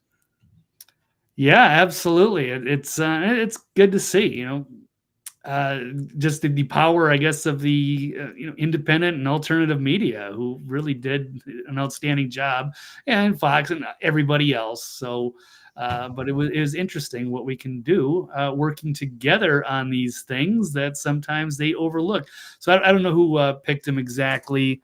If it was, some were saying Eric Holder was in charge of the vetting process. But when you see things you want to believe and you find it in a candidate that seems to make sense, you idealize that person. And yeah, I'm sure you vet them out to some extent, but you got to look at what the other side is going to look at. And they didn't dig far enough. But there was a lot of people that really wanted to see that. And there were people that were really excited to think this was a winning ticket. But that was Monday and Tuesday, or they're putting out that word like a sugar high. And then, it came crashing down, especially yesterday, as this whole stolen valor scandal has been unraveling here. So on this one, just a quick note on this. I just thought this was interesting. That they're saying Kamala Harris' running mate Tim Walz is basically Bernie Sanders in hunting gear. And that's from the former Minnesota governor, Tim Pawlenty. Remember that name? Tim Pawlenty. Jeez. We hardly knew ye. Good and Paul Lenti. Yeah, I wasn't a big fan either, and he was running as a potential VP pick for Mitt Romney. So he was, bad news in a different way, but that never got very far off the ground. Now he's some corrupt lobbyist in D.C., I think, or that's where I remember last. Until that article. God, there's so many. They're not really in any particular order, but just all of the things, you add them all together with Tim Walz, and it's clearly he is a liability and he needs to be replaced. You've got his own daughter. Well, you get problems both with his mom and his daughter. His mom was praising when Minneapolis was burning, and she was like outside, opening up her window to take in the smell of burning tires and whatever as the city's burnt. It's disgusting. Wait, did you say his mom? I thought it was his wife. Oh, sorry, his wife. Sorry, I was thinking from the Tim's daughter. These are his daughter's comments, and then her mother also had some stupid things to say. I don't know about his biological mother. I'm not sure. But yes, I guess they were tweeting about the BLM rioters. The National Guard troops would be present in certain areas, almost like they were aiding and abetting an insurrection or rebellion. Let's see. By the way, let me pause right there as you pull up the next one. This is what I think of when I see the wife talking about opening the windows to smell the tires. I can't get this scene out of my head. I love the smell of napalm in the morning. Delicious. Smells like victory. Smells like Yeah, so that's from Apocalypse Now. What is the smell of tires in the morning, Blake? Smells like defeat? Smells like absolute loserville, population Democrats? Yeah, I don't know how you can take any kind of pride in that, or that's just, it's so alarming. I don't even know who these people are. So he came from like rural Nebraska. How did he become the governor of Minnesota? He's this, imposter and this flaming radical. And here we have the flames from the George Floyd riots. And here's Walz's wife saying she wanted to smell the fires in this old clip, and a startling revelation that has reignited discussions about the 2020 protests.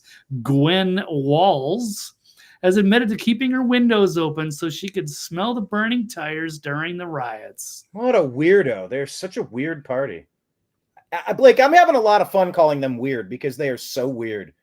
Oh, yeah. Oh, yeah.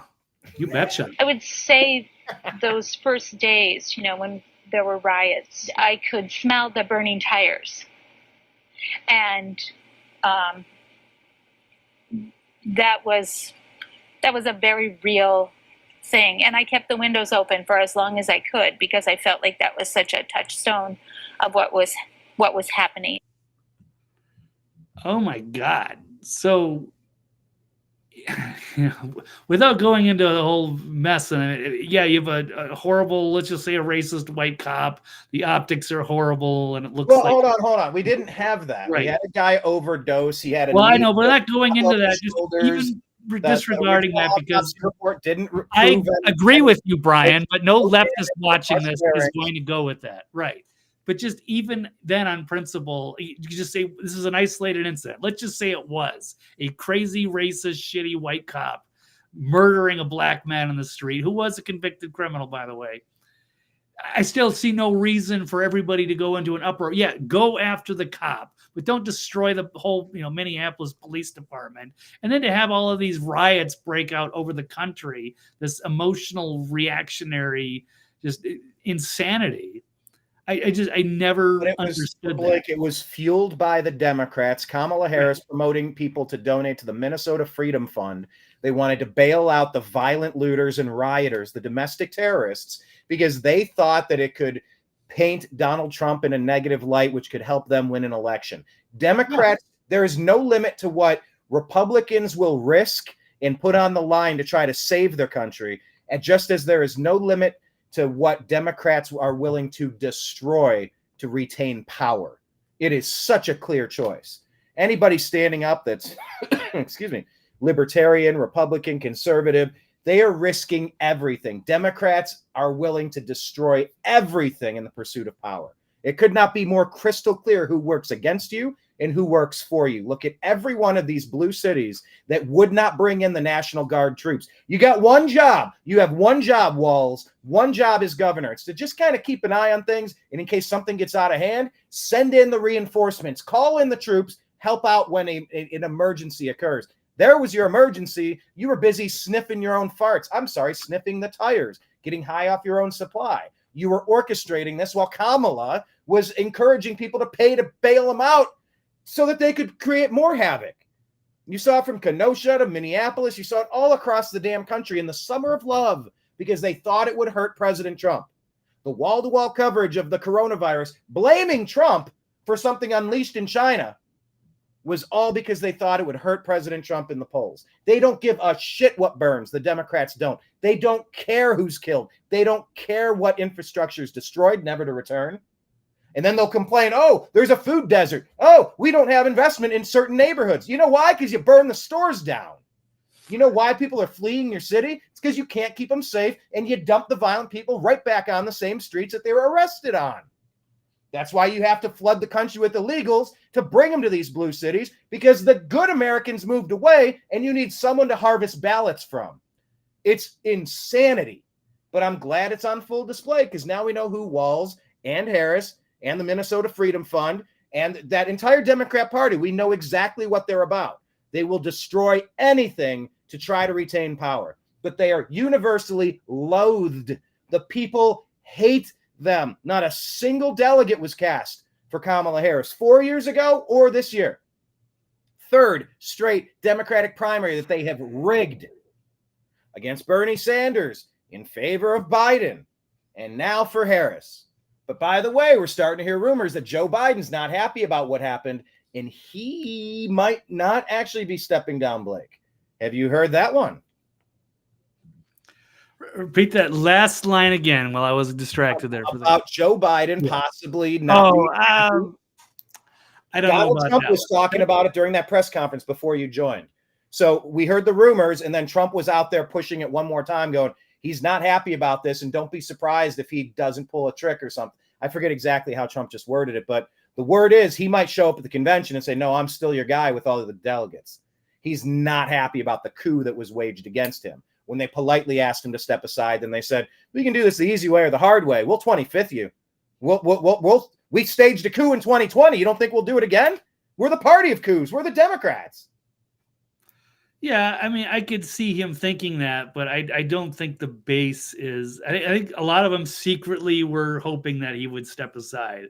So I don't think he's going to be embraced back again. I'm sure they have some buyer's remorse because this Tim Walz thing has turned into a disaster, but they're still going to push for. Well, I guess they can't take Shapiro, right? Because he's Jewish, so they're going to go. Mayor Pete.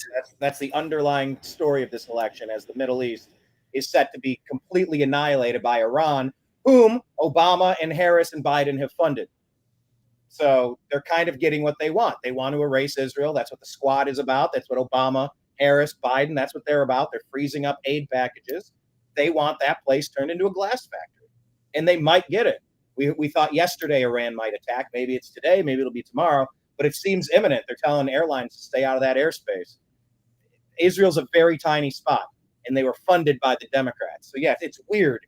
It's weird that the open anti-Semitism of we can't put Shapiro in because he's Jewish. Holy shit, from the party of tolerance? Well, all right, Scooby-Doo masks up. Well, it's their position for being a lot of it's pro-Palestine, so it becomes a contentious issue. And yeah, he wouldn't fit in, even though he could be considered an asset if there wasn't this turmoil going on between Israel and Palestine and Iran. And but anyway, that's a side issue. The point is they're not going to go with Shapiro. So who does that bring up? They got Mayor Pete or Mark Kelly, the astronaut. So, but yeah, it looks like they're going to have to do something. Whether they take Biden back, there's no way. He is totally losing it. During the press conference, Blake, before you joined, Donald Trump said, if you're Jewish and you end up voting Democrat, you need to have your head examined.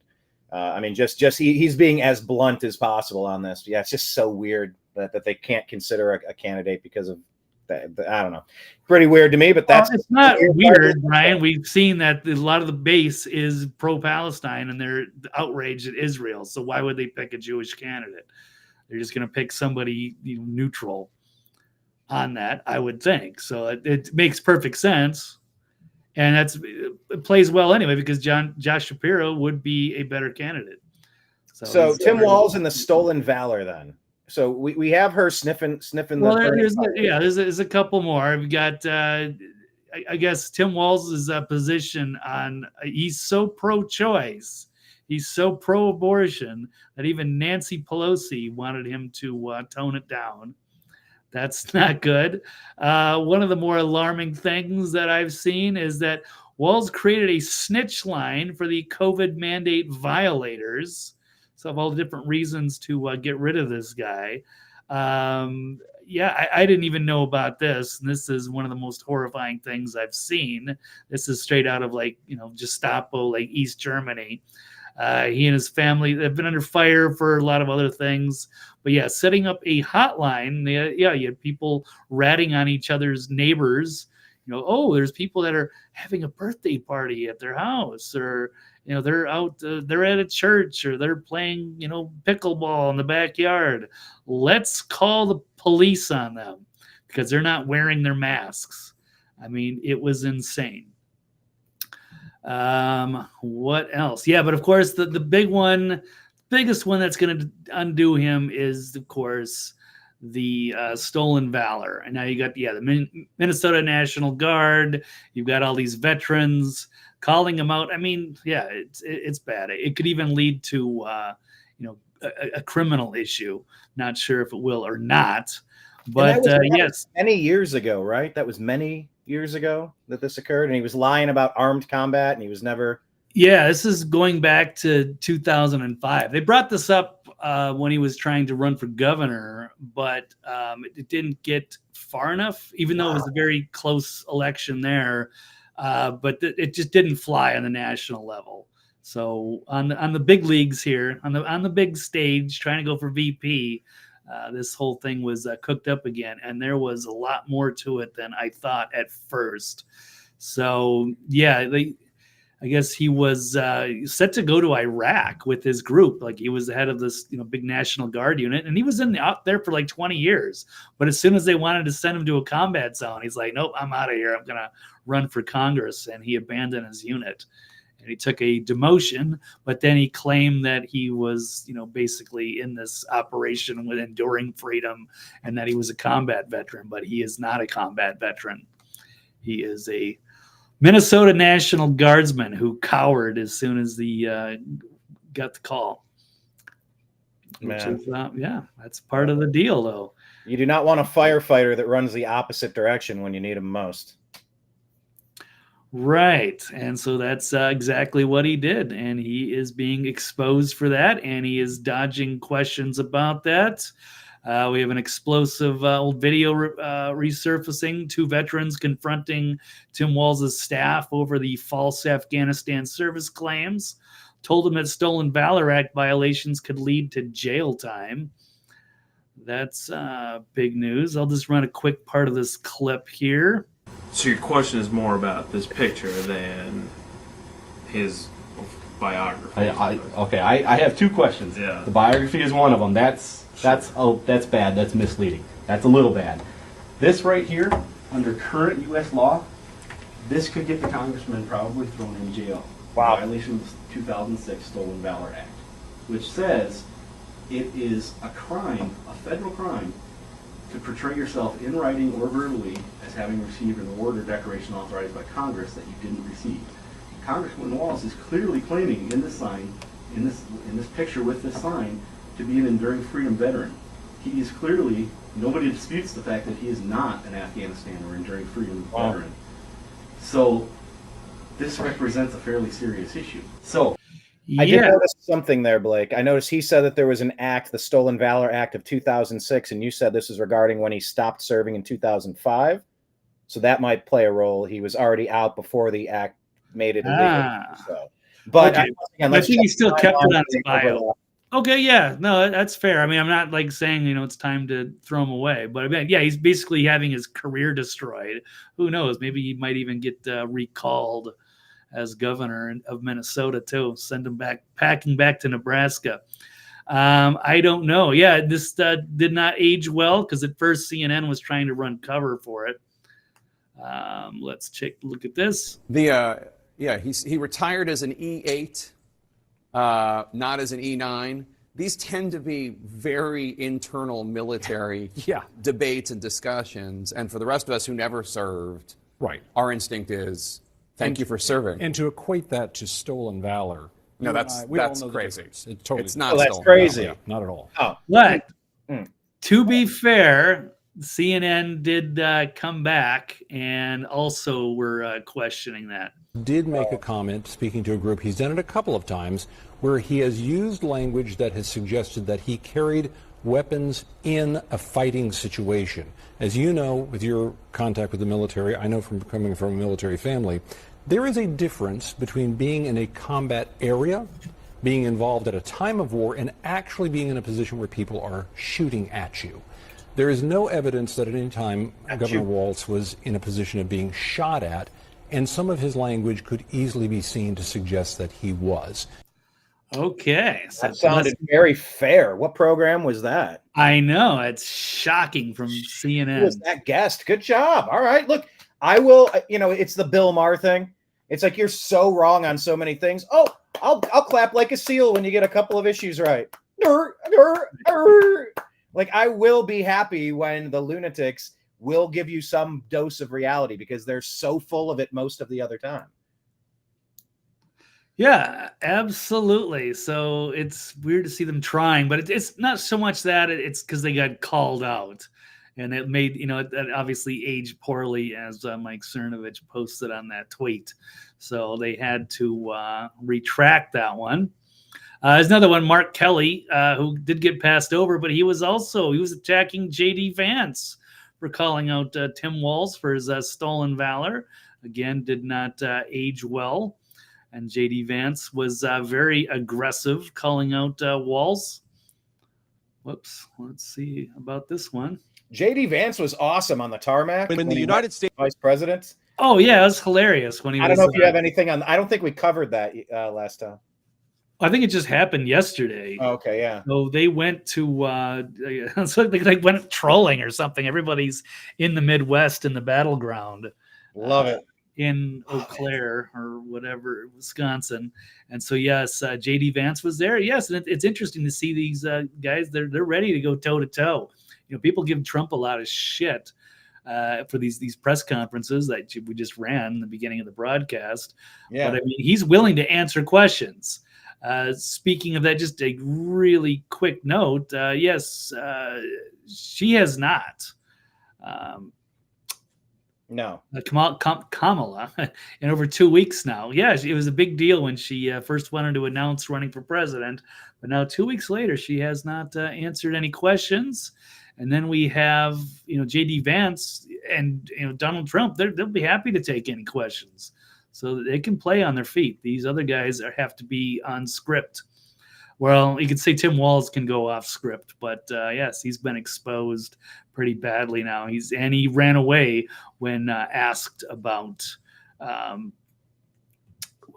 his stolen valor. Actually, I do have the video for that. Governor, Vance accused you of stolen valor. Your response. Howard. Governor. 30 times in China. You working for China? It seems like it.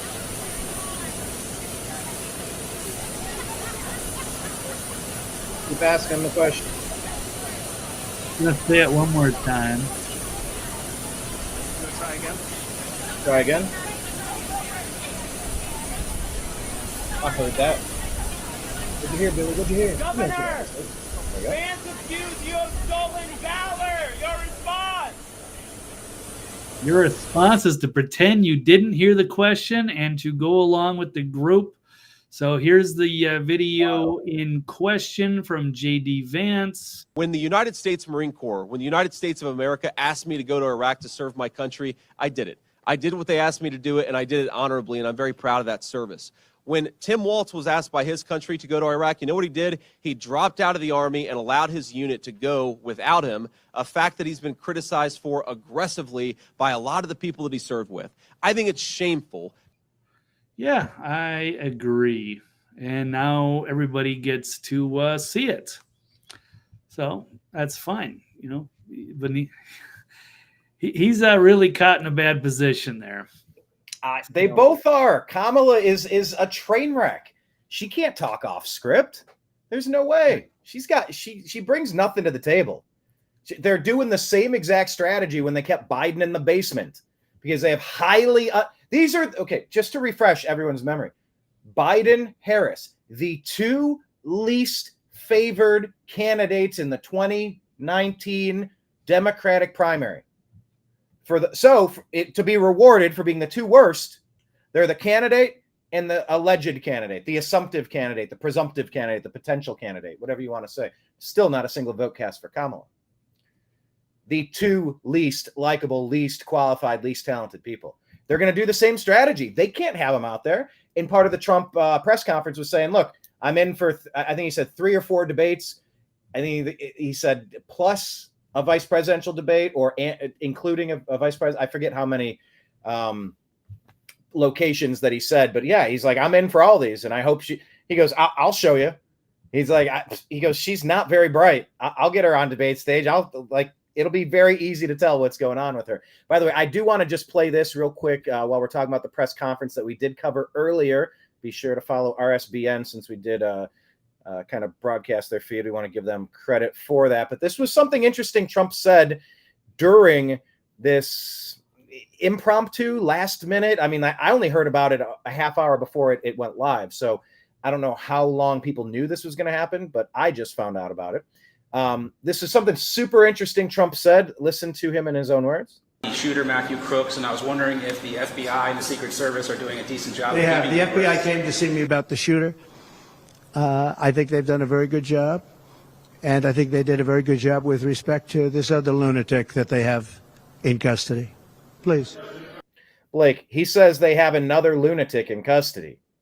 Were you aware of this? I haven't heard any of this until Trump said it a few minutes ago. No, and you did send me that video. It looks like there's a second person that was up on the roof that we're seeing out there. We're putting all these different cell phone, all this footage together. Looks like there's another problem that they've uncovered.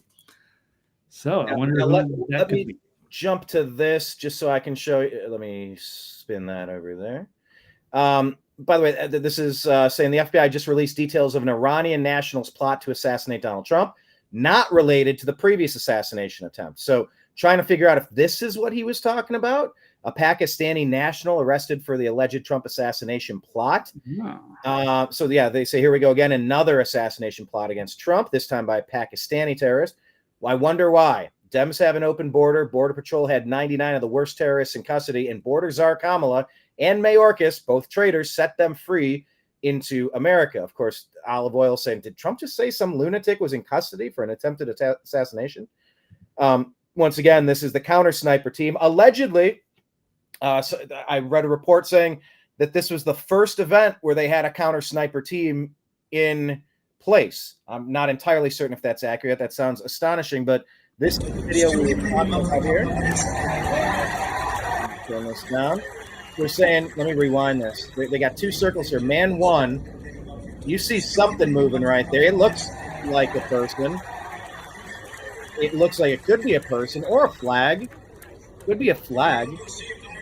It's a little tough to tell. Blake, you had a chance to look at this. It looks like someone's moving in that yellow circle there. Maybe. And then they show Crooks getting into position over here. Imagine not protecting this roof line and then getting called out on it and saying there's a slope. There's no slope here. So, I don't know, Right. Blake, what say you on this one? What are you taking away?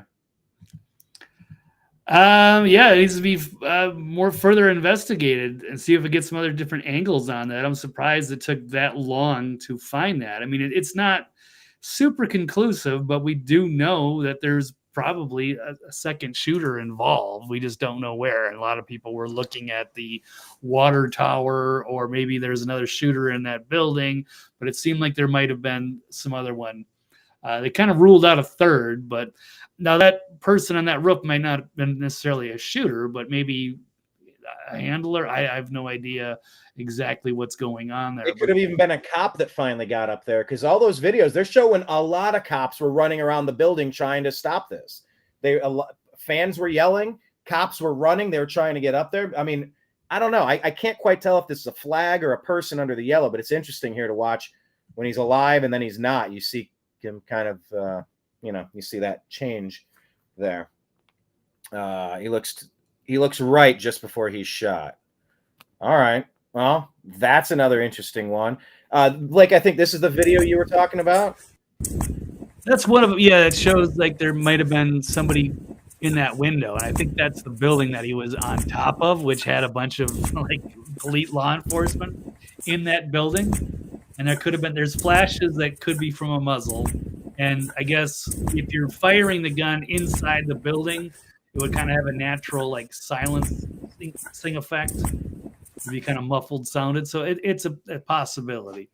We did cover. I don't know what this is a picture of. I don't know if that's a picture of something that was found. I don't know what this is actually.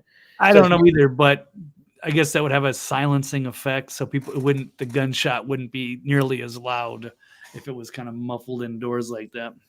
Muffled and muzzled. Gotcha. All right. By the way, we were just talking about J.D. Vance. Let's listen to him a little bit since we're talking about Tim Walz. Let's give equal time to a decent candidate. He's being asked about Trump's comments on Kamala and race because, Dems have nothing other than their division tactics. I was at the National Why is it so quiet? Journalist Conference last Yes, week sir. where At the made some attacks on black journalists, he attacked Vice President Harris's heritage. You have biracial children. How do you explain his attacks? How do you explain his attacks, and what's your reaction? Father of biracial children. So I am the father of biracial children. Actually, my wife is here today, though my kids are back home with my aunt today. And look, I was not bothered at all by what President Trump said, and I didn't take it as an attack on Kamala Harris's biracial background at all. What I took it as was an attack on Kamala Harris being a chameleon.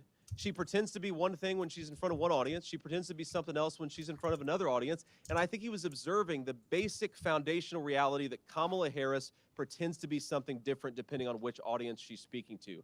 Now, she has been able to hide this a little bit because for the past couple of weeks, she only speaks in front of a teleprompter. She never gives unscripted remarks. 15 days. She's hidden from the American media and from the American people, but we know she's a chameleon. We know she's a person who promised to defund the police, and now wants to pretend she's a tough prosecutor. She said that she would be our border czar, and yet for 3.5 years, we have an open border. She said that she would bring some common sense and lower inflation to our economic policies, and yet she cast the deciding vote that raised interest rates, raised home prices, and raised food prices. Crazy. Donald Trump said something very simple, totally inoffensive, but frankly, obviously true to me, which is that Kamala Harris is a chameleon. Kamalian She's a fake, Harris. And the American people have to That's a look good name, at her record Kamalian. if we actually want to know how she stands on the issues, because her words simply can't be trusted. Sir. How can you fake your race?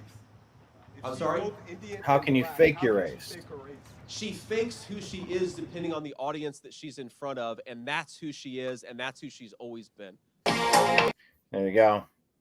A guy that's not afraid to mix it up, jump in there, tell it like it is. I mean, for anyone who doesn't want to have that conversation about, this racial division nonsense. I mean, why are you having a black journalist convention? Why not have a journalist convention? They're the ones obsessed with this stuff. So, play their game. I'd rather we not even go there, but it's like, now on second thought, let's go there. Let's go all in there. Thought it was... Yeah, might as well. Yeah, I mean, this is pretty high stakes, so this is a pretty serious game that we're embroiled in right now. So, yeah, gloves are off. This is for the future of the country, and it's never been this high stakes. Well, right. Gloves off. Let's talk about Kamala in Wisconsin. Shot the man, right? Let's talk about this one.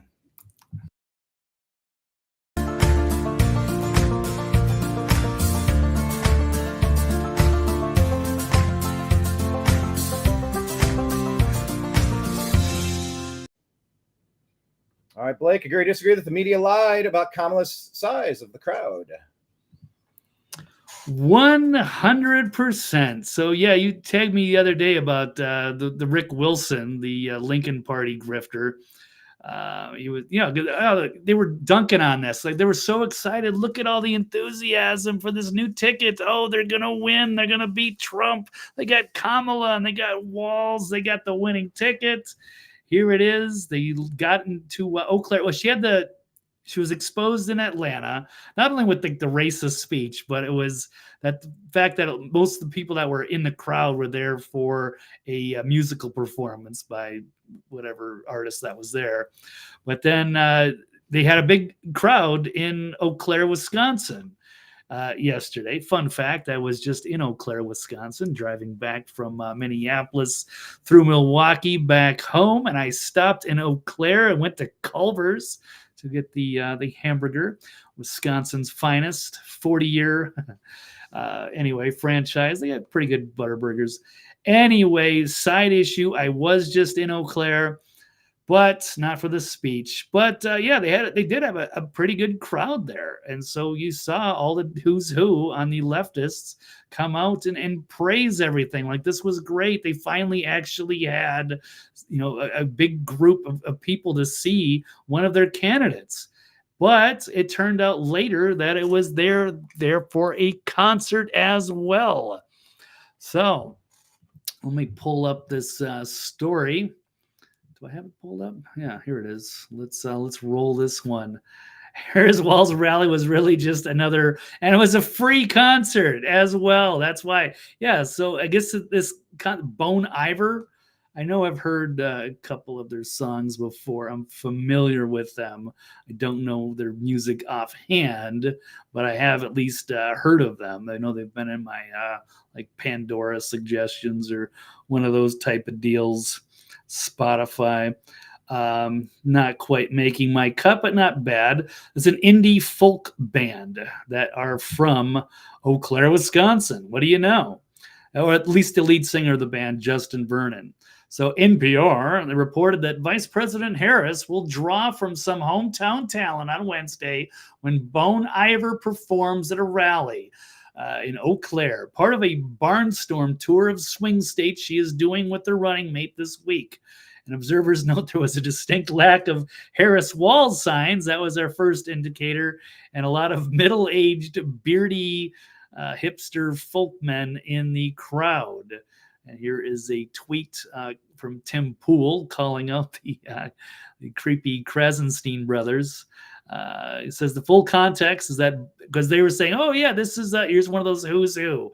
You can always expect the Krasenstein bros to stand up for whatever the leftist side of the issue is. And so here they are. They're praising. This is Eau Claire, Wisconsin. Kamala Harris is here. It's not AI generated. This is a real crowd that was not manipulated like Trump sometimes does.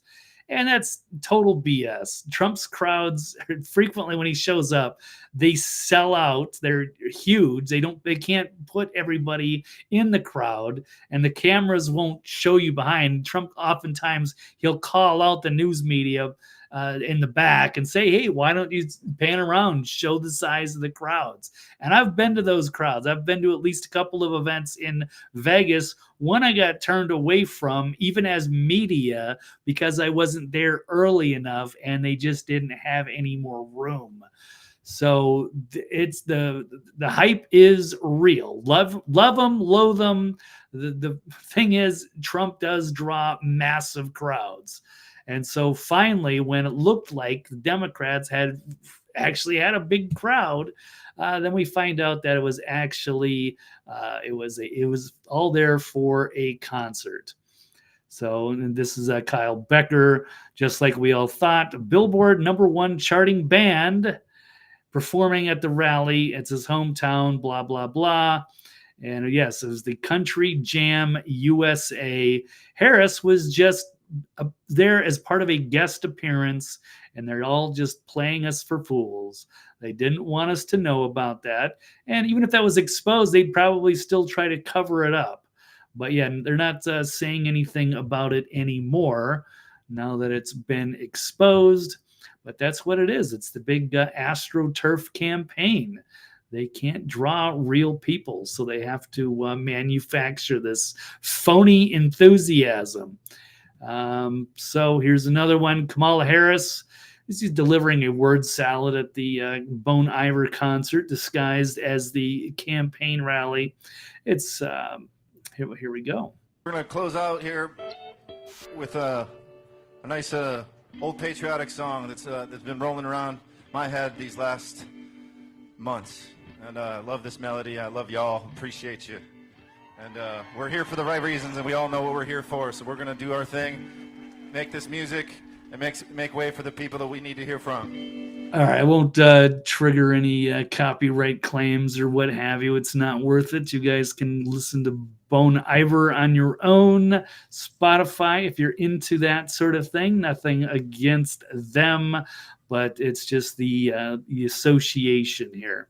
And then, this is maybe a little harsh, the word salad, but she's known for this, and she doesn't do well on her feet. But this is only a 10-second clip. I'm sure we'll get more of these highlights to come, but here is one of them. So Wisconsin, ultimately, this election is about a question that we each face. We each face a question in this election. Yeah, not that bad. But anyway, a repetition. It's everyone has their stalling mnemonic devices, the little quirks when they speak. Yeah, They're that's stalling. like not that bad. That one was, I've heard many. Right. Yeah. Anybody could do that, including us, Brian. But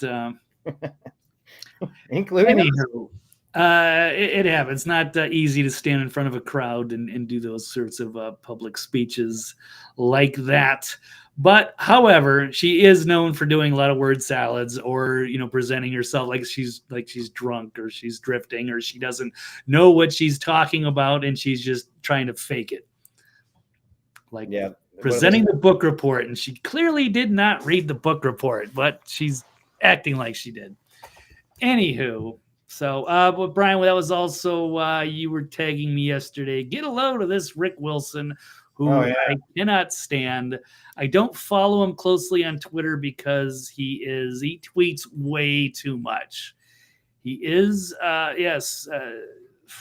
he's an interesting guy. He's a very good writer, very smart guy, but he is just as horrible takes, very disingenuous. What does it say? He's got 390,000 posts.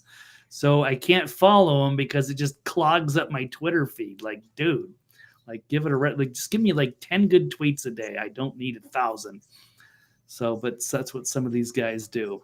Anyway, yes, he's a master of bad takes. He is I think a founder of the Lincoln Project, which is a grifting operation, and it's an outrageous that I called him out. Kudos to him. He didn't block me. Because you were saying that, does someone pay him to lie to low information voters?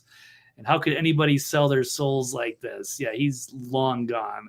Yes, and I said he's a sickening grifter, and Abraham Lincoln would be outraged at this neocon clown smearing his legacy with the loathsome Lincoln Project. Yeah, I would love to see that. I can't believe this guy can get away with, calling itself the Lincoln Project. Like they're the standard for Republicans, and they hate MAGA, and he's the never Trump neocon guy. One of them, along with Bill Kristol and many others. It's so sad. It's so sad to just keep sticking to this terrible. I couldn't imagine 8 years into this just being so wrong so many times, and I don't know. You just keep doubling down. Like you don't see the good things that President Trump provided. And you keep up with the nonsense, and it's just they're blatant lies, they're mischaracterizations. It's fraudulent, it's false, it's snake oil salesman, really. Kind of disgusting. By the way, you mentioned Kamala Harris. I just wanted to play this for you real quick.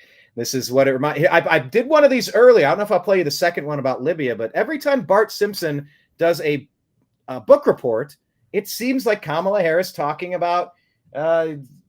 What did she say? to build back. No, not build back better. Unburdened by build. We have time for one more report. Bart Simpson? Bart Simpson. Is your book report on Treasure Island ready? Is it ready? Luckily. Ha! What a question.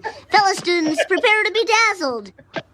Well, as Mrs. Krabappel already mentioned, the name of the book that I read was Treasure Island. Falling. It's about these pirates. Pirates with patches over their eyes and shiny gold teeth. Yes, Kamala. And green birds on their shoulders. Unburdened by the green birds on your shoulders, Kamala? Wow. Did I mention this book was written by a guy named Robert Louis Stevenson and published by the good people at McGraw-Hill? So, in conclusion, on the Simpson scale of 1 to 10, 10 being the highest, 1 being the lowest, and 5 being average, I give this book a 9. Any questions? No? Then I'll just sit down. Bart, did you read the book? Any questions? Thanks, I'll just sit down. Mrs. Krabappel, I am insulted. Is this a book report or a witch hunt? Then perhaps you'd like to tell us the name of the pirate. Blackbeard, Captain Nemo, Captain Hook, Long John Silver, Pete, Bluebeard. Bluebeard? Sit down, Bart. I'll see you after class. Aww. Oh, Kamala. I will not fake my way through life. Poor Kamala. Super exposed. Should have never been in this position. She's like the turtle who finds herself on top of the, what do they call it? The fence post. You've seen that one? Yes. The turtle on top of the fence post. Fence sitter, right. That doesn't belong there. Doesn't know how it got there. And I forget the third part, but yeah. Well done, Brian. That's a great reference there for The Simpsons. All right. Win. That's Kamala. I think in terms of The Simpsons, Blake, like my brain is just wired that way. And I think it's a pretty good thing because it's one of the most smartly written shows in the history of shows. And since you brought it up, let's play the second clip of a second book report. Or I'm sorry, his report on Libya. Okay, Libya. Exports. Yes, sir, you American pig. Nice touch. Nice touch. Let's see. The exports of Libya are numerous in amount. One thing they export is corn, or as the Indians call it, maize. Another famous Indian was Crazy Horse. In conclusion, Libya is a land of contrasts. Thank you. No. In conclusion, Libya is a land of contrasts. Thank you. That's Kamala talking about anything, Blake. Unburdened. No, pretty much. So, yeah, she's going to get exposed one way or another. We'll see if we get to the convention or whether it's going to be at the debate. I don't know whether she's going to take a presser and answer questions like J.D. Vance or Donald Trump are able to do. You don't see Donald Trump run off the stage as soon as people start asking questions. No, he doubles down. He's like, I'll sit here. I'll take questions I miss his press conferences. Like, that's what a boss does is you stand up in front of the firing squad and you talk. And Trump's problem has always been he talks too much. He just kind of keeps going, and eventually something's going to come out inarticulate, and they spin it against him. But I would rather have more communication than less communication. We've seen Biden, air quote, governing from the basement, and it's been a train wreck. Doreen Burns is mentioning the question that we put out there about, did you hear President Trump say that there was somebody else in custody for an assassination plot? Was it the same one in Butler or something else? And Doreen is saying that there was a Chinese national who tried to enter Mar-a-Lago twice, and they have him in custody also. Good Lord, they're going after this guy from everywhere. It's like a video game. This is like a movie, Blake, where they imagine like the top 10 worst countries, and they all send their secret elite teams of such and such to go take this guy out. They're trying in Pennsylvania. They're trying in Florida. They're trying here. They're trying there. They're trying everywhere. This is like a movie. This is insanity. The people that want to keep Trump from power because Trump likes the American people. Trump wants to represent this country and make sure we succeed and stay strong instead of working with multinational corporations to devalue our dollar, sell off our farmland, and open the floodgates for tens of millions of God knows who from God knows where. It's like, it's all hands on deck trying to get rid of Trump. And I'm hearing that Merchan's going to try to sentence him to a year in jail now. That was the ear to the grapevine, heard it through the grapevine, ear to the train track, that Merchan's going for a year. And like I said before, if I'm Ron DeSantis and I'm Donald Trump, do a press conference, surround Mar-a-Lago with the National Guard and say, this is clearly a political persecution. We're not allowing resident Trump to leave the grounds at Mar-a-Lago. This is a completely kangaroo court political attack. This is a gulag from a banana republic. and Mullen Labe, come and get him. You're not taking him because we know that you're going to try to off him in prison. Except I think Ron DeSantis might have been in on the plot to get rid of him, clearing a way for Ron DeSantis to achieve and assume those levels of power. I'm not completely convinced Ron DeSantis is not a wolf in sheep's clothing, Blake. What say you? I'll keep talking about this subject. I think it's a winning subject, winning idea. Yeah, kind of in that Lyndon B. Johnson type of thing, but not necessarily like they're going to take him out actually, and then he's going to come in. But for the neocons, they don't want Trump, and then they could approach DeSantis as a potential alternative. But it wasn't like Trump was preventing us from going to war, and DeSantis was the VP, and then he said, "Yeah, you want to take out Jack, and then I'll send us to Vietnam, sure." That's kind of what happened in '63, allegedly. But I don't know if DeSantis is that dirty. He's got some principles. But yeah, if you go to him and you hype him up and say, yeah, you could win, it's better off with Trump. And I mean, there was that argument at that time, and it made some sense. But then the campaign was a disaster. And clearly Trump is the guy, and DeSantis could get his turn. But that would be a big step to protect him in case Merchan decides to go after him on this political hit job. So, but after watching the Secret Service fail to protect President Trump, I don't trust him in custody at Rikers Island. I don't trust it at all. No, he shouldn't. No, I don't think you can put him in jail. Not for that stupid, silly ass. They're going to.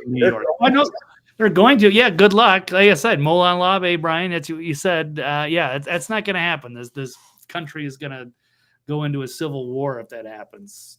Especially if they try to election interference and don't let him take office if he wins. No, there's going to be massive problems with that. I think the Supreme Court, somebody would have to intervene. Is that Judge Merchan is not above everything else in the country. Well, actually, this would be a good point to pivot to the next topic, I think. Okay.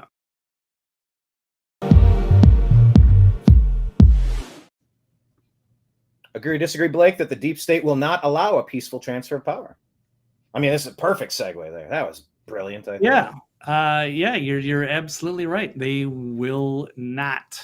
And Biden even said it. They call it, a Freudian slip, perhaps. But it happened. So you can see it. Biden's shocked concern if Trump loses before repeating a debunked hoax. It was an interview with CBS News. Biden expressed his uncertainty about the likelihood of a peaceful transfer of power if Trump loses. The comment has sparked concern and debate given its implications for the stability of American democracy in an increasingly polarized political environment. So why don't we check this 33-second clip out from CBS? Confident that there will be a peaceful transfer of power in January 2025. If Trump wins, no, I'm not confident at all. I mean, if Trump loses, I'm not confident at all. Yeah, so he said it, and then he had to backtrack it. But I think we know what it means. And I can't imagine that the deep state is just going to quietly. So if Trump wins and it's completely transparent, there's nothing they can do, I don't expect there to be a peaceful transfer of power. And they've even admitted it. So you got Biden admitting it, calling it a Freudian sleep or what have you, but you can also get it from, Jamie Raskin, the rascally representative, saying if Trump wins, they plan to invoke the Section 3 of the 14th Amendment to say he's an insurrectionist, even though there was no insurrection. So they are getting prepared to prevent him from taking power. And it's pretty bad. And then, yes, Joe Biden also did repeat the line about the debunked bloodbath, which Trump was just talking about the automakers, and it wasn't in reference to January 6th. He means what he says. We don't take him seriously. He means it. All the stuff about if we lose, there'll be a bloodbath. He's going to be a dictator. Look what they're trying to do now. I hate the Democrats, man. God. Oh, they're so disingenuous and incorrect. Oh, God. Like they repeated insurrection 1,000 times. Trump was president at the time of that protest. You can't insurrect yourself. Don't tell me anybody ever tried to overthrow their government with their hands and flags. There were no guns used by any of those Trump supporters there. Right. It's insane, Blake. Oh, there's going to be a bloodbath if he doesn't win. Fuck you, Biden, and fuck you, Democrats.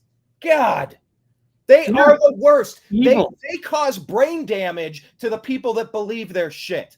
It's pure propaganda lies. They are lying to you to damage your brain, to destroy your heart and make you think that Trump is somebody that he's not. Fuck Biden and fuck the Democrats for nonstop pushing this stuff that leads to assassination attempts. Right. It's brainwashing and it's propaganda poisoning. And yeah, even during his speech that you were running before the show, Brian, they were praising like CNN and MSNBC because I guess they cut away from the conference because they had to go into fact check. They don't want their audience to see that, what they call lies, and they go into fact checking mode, which is to basically shut down the speech so nobody gets to hear the other side's arguments. But yeah, they've been keeping their people deliberately in a bubble and misrepresenting reality and gaslighting their followers, their viewers. It's disgusting. And yeah, they should be held accountable. MAGA is not the enemy. The media is the enemy. So anyway, hello, Dreamer. Yeah, by the way, Dreamer's talking about, maybe Kamala and Biden mixing things up. Isn't that a skillful way not to answer the question? By jumbling it up and mixing it up to the point where you don't even know what his answer was? It's just, it's all they do. It's word salad. Democrat word salad. And they're so bad at it. The more they talk, the more it, I mean, I guess I said the same thing about Trump, but it's to a different degree. You just give the lying legacy media more ammunition because you just have more content to take out of perspective. But with Harris and Biden, the more they talk, please talk. The more you talk, the more we dislike you. The more you sound foolish or criminal or insane. I actually don't know what's worse between all of those. But yeah, doggone Biden. I just think we're going to see some fireworks in Chicago. I don't know exactly what. It might be Michelle. It might be Hillary. But once again, I just want to say this. I continue my quest to pray for protection for Kamala Harris because you have two people in Biden and Hillary Clinton. You got Vince Foster, Seth Rich, JFK Jr. You have the Obama chef. There's you have the spying, the fake FISA spying from Obama. You have Joan Rivers. You have a lot of disgusting stuff attached to these two people who are looking right over your shoulder at the presidency. And I just worry that Kamala is worth more to those dirty Democrats, the dirty deep state Democrats, as a martyr than she is as a human. So continued prayers for protection. I would not want to be in that position. With Hillary and Barack sniffing over your shoulder like a demon. So continued prayers. So we have 2 weeks, less than 2 weeks before Chicago. We'll see how it shakes out. Maybe they will go with Kamala and Walz, but I don't think Walz is going to make it. I really don't. I think. What do you see happening? You think he'll withdraw? He'll be forced into withdrawing. Will they stage a coup? I don't think they can get past this this scandal. The stolen valor scandal is devastating. I don't see it. And the other problems that he's got, the red flags that we've already mentioned. Yeah, it took 48 hours, but I think he's done. He's toast. So until he addresses that, all the vets hate him. So he's going to lose all the veteran votes. He's done. Yeah. Yeah, but they already lost the veteran votes. Find me a veteran that's voting for Democrat. Veterans don't vote for Democrats. This was on the Onion was it the Onion or the Babylon Bee? Yeah. It shows this picture of this burned down area, and it says Tim Walz clarifies that he's never been to Iraq, but he has been to downtown Minneapolis, which is basically the same thing. Yeah. So sure looked like that. I drove through there in was that September 2020? You drove through? Well, yeah, I drove through parts of Minneapolis. I went and I filmed the George Floyd Memorial. I was down there. I saw, some of the aftermath of it. It was pretty awful. Wow. watching my hometown getting burned down. What a In shame. which he had even admitted that it was like a colossal failure on his part. Yeah, So, you got why are one we job. happy?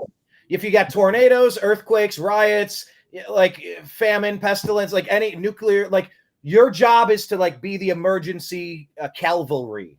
You're bringing in the troops and bringing in the support. Let's go. That's all you had to do was lock down the streets. If people were rioting too much, you funnel every one of them into a detention center. You cage off an area and you round them up. You push them. Like this is so doable. If you gave a shit, it's doable, but it's not. I was in the Bronx, and some people, some of the Biden-Harris supporters, ripped a Israeli flag away from somebody who was out there. They were kind of squaring off. Man, they had a desire to stop it. So the police formed a line and separated everything and kept everything cool. It could have quickly devolved into a lot of violence, but it didn't, because there was an energy, there was an effort in place to stop it from happening. Tim Walz was AWOL. Walz is AWOL. Ooh, I like that. Walz AWOL. AWOLs. Tim AWOLs. I'm writing that down. Tim AWOLs. I like that. We're going to use that. And chameleon. Chameleon. Thanks to JD Vance. That's pretty good. Okay. Do we have anything else on Walz or the audience size or the deep state transfer of power? We got 2 more stories. No, I think that covers everything I had in my stack. Okay, cool. Moving on to the next one.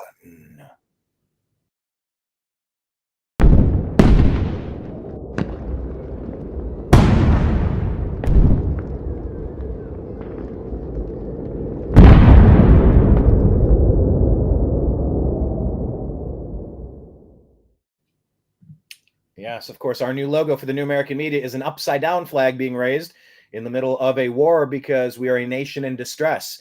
I'm sending out an SOS because we are a nation in distress. Okay, so speaking of a nation in distress, how did we get here, Blake? Agree or disagree that Georgia officials are involved in massive election fraud?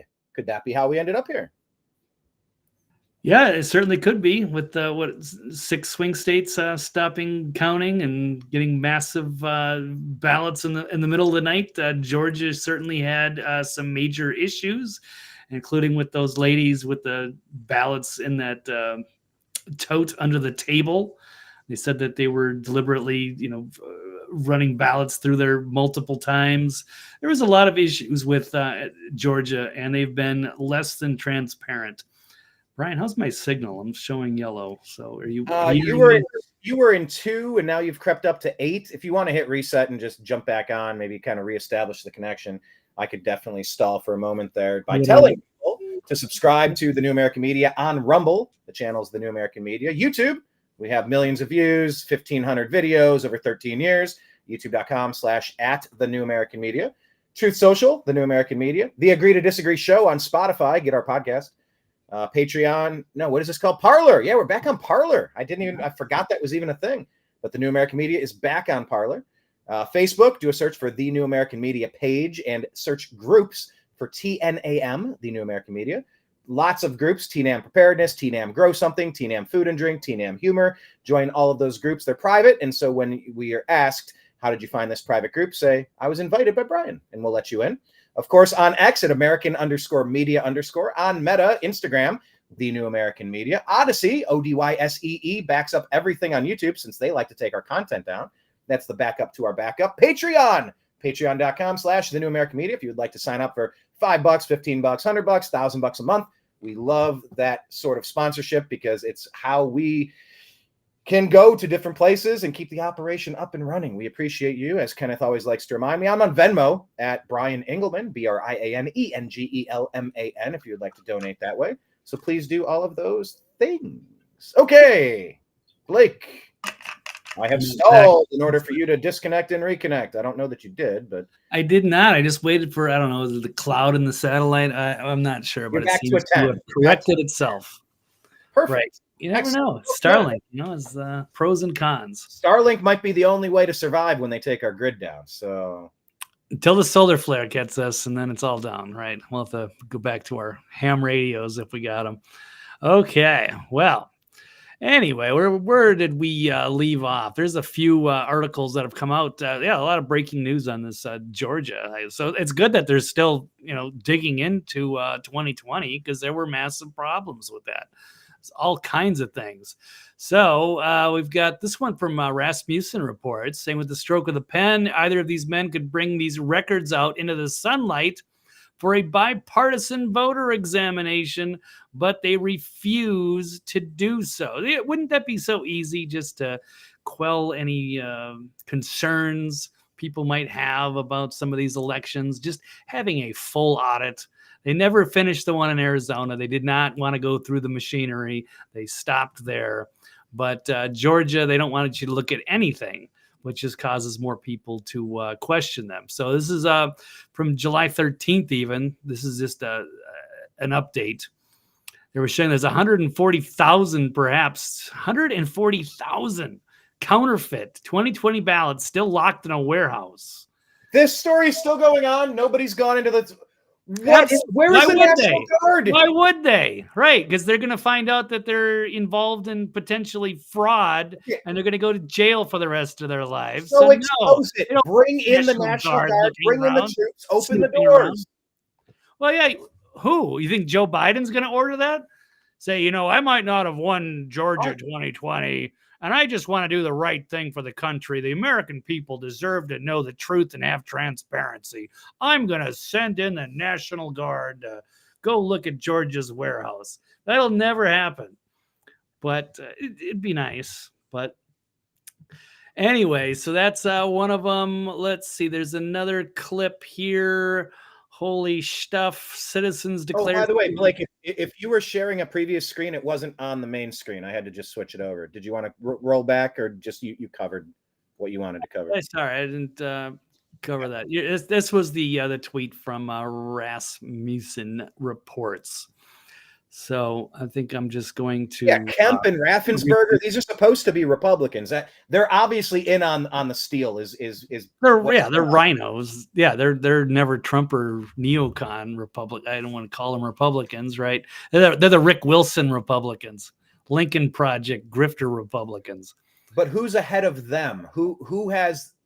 Isn't there a state Supreme Court that can say, open the damn doors, we're bringing our people down, we're bringing our... Aren't they the ones that went after Trump, right? Where they had that big sex scandal, and then they also had the Senator Warnock. I mean, Fulton County is a disaster, and Stacey Abrams, it's gone. So I wouldn't trust anything out of that. Yeah, they were trying to indict like 19 people on Trump's team for, daring to question this stuff. But now the more that they dig in, the more that they realize that they are clearly involved in a massive cover-up. So let's go to this video clip that Georgia owes Donald Trump an apology. Now we can prove they had intentional human intervention, which is the predicate for election fraud. Why don't we roll a clip here? Georgia owes President Donald J. Trump an apology. Damn. President Trump has been indicted by Fulton County. May I remind you that Fulton County has been found to be in violation of election law, not once for the hand audit, but twice for the machine count. And now we can prove that they had intentional human intervention, which is the predicate for election fraud. Georgia owes President... Okay. Two more quick notes. This one I won't play because it's 9.5 minutes long and the audio is really bad. Audio, video are both awful. But there's a group of citizens in Georgia declaring a state of emergency with the Georgia election system. The Georgia nerds, kind of like what the cyber ninjas. They're a group of data analysts who work for free across the state, and they have a data warehouse of 10 years of voter rolls, election files, and they compare things. Yeah, that's what you need, a bunch of math nerds to get together and dig into these things. And they have uncovered problems. But here's another one. Brian, you tagged me on this one earlier. This is from Gunther Eagleman. Trump won Georgia in 2020. So get a load of what this lady is reporting. Nothing more than to find the missing documents. This is about the data. This is about the documents, that nothing more. It's about the proper counting of votes. And I would love for Fulton County to show me every single thing and say, here are all the votes. We just couldn't find those documents. Here they are. These scanners were used. We're missing ballot images, but we have the ballots, and we'll show you the ballots. It seems to me that somebody is moving heaven and earth to not allow anyone to get to the paper ballots. I don't know why. Wow. Well, I know why. Moving heaven and earth to not have them look at the ballots, not to examine. They know it won't hold up. They know that they are going to be in a world of shit if, yes, they get caught with this stuff. This is massive stuff. You're talking about swinging the presidency. I'm just interested in the data. Yeah, that's the thing. They just want to see the data, but they're not showing anything. There's zero transparency on the process. That's so pretty alarming stuff. What else did I just one other quick one? 14% of illegal immigrants in Georgia admit they are registered to vote in America's elections. Oh, good God.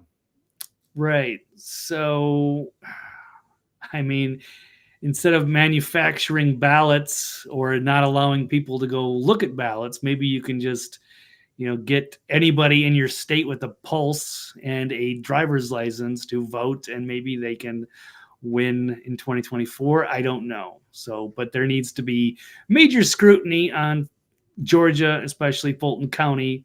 You can't trust them. They should not be running their own election. Yeah, Raffensperger and Kemp should be interrogated right now.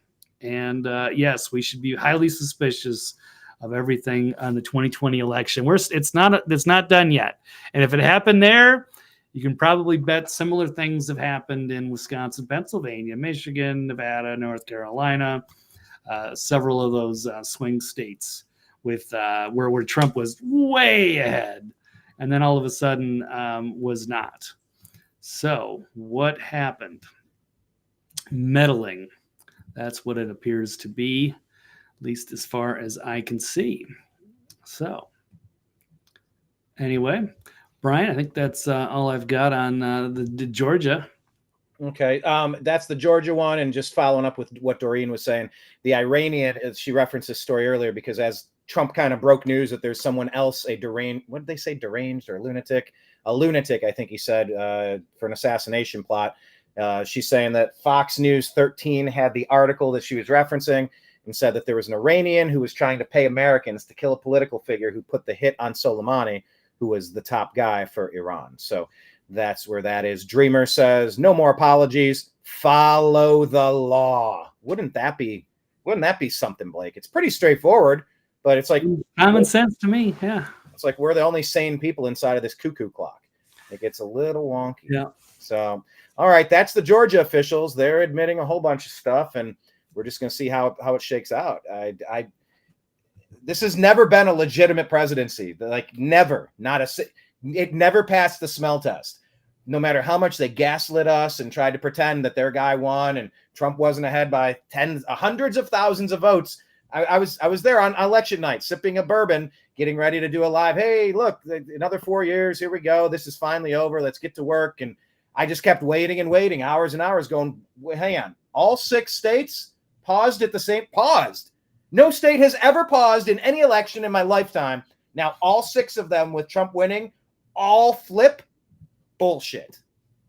You can go to, where are they supposed to go? CISA.gov/rumor control, because they will give you a countervailing view that 2020 was the only legitimate election with zero fraud in the history of elections and fraud. I have a countervailing view to that, so they want you to go to CISA.gov/rumor control because they want to. I'm not threatened by that. Are you threatened by that, Brian? Are you worried people are going to go check that out for their countervailing views? Please do so. laugh at whatever they provide you. Have a great time with that. All right, final It's topic. the most secure election in our nation's history, Brian. World history of any country. Until this one in 2024, if they're able to steal Right. it, then that'll be, we finally figured out voting. Yeah. Okay. Final topic.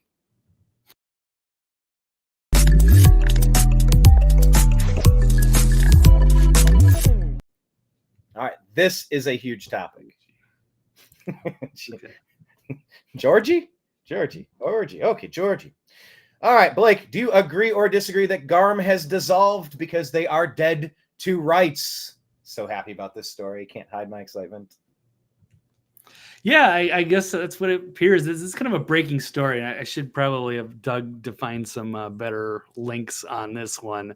But so far, we've got the World Federation of Advertisers told its members on Thursday, that would be today, that it was discontinuing activities for its Global Alliance for Responsible Media, or GARM, initiative following an antitrust lawsuit filed by Elon Musk's X against the company. So yeah, they've been at war with Elon and targeting advertisers, and he has filed a massive lawsuit, and now you're seeing this company perhaps dissolving because they know it's all empty. And yeah, they know that they've been involved in targeting and doing bad things, and they're exposed, and they know they don't stand a chance. And so now they're just going to disappear. And good riddance. I am so happy. There's a list. I believe I tweeted it out, X'd it out. I don't know if I'm going to be able to find it quickly enough, but there was a list of companies who are part of this process with this GARM. All these brands that were starving revenue, advertising revenue, to try to really take out X, take out Rumble.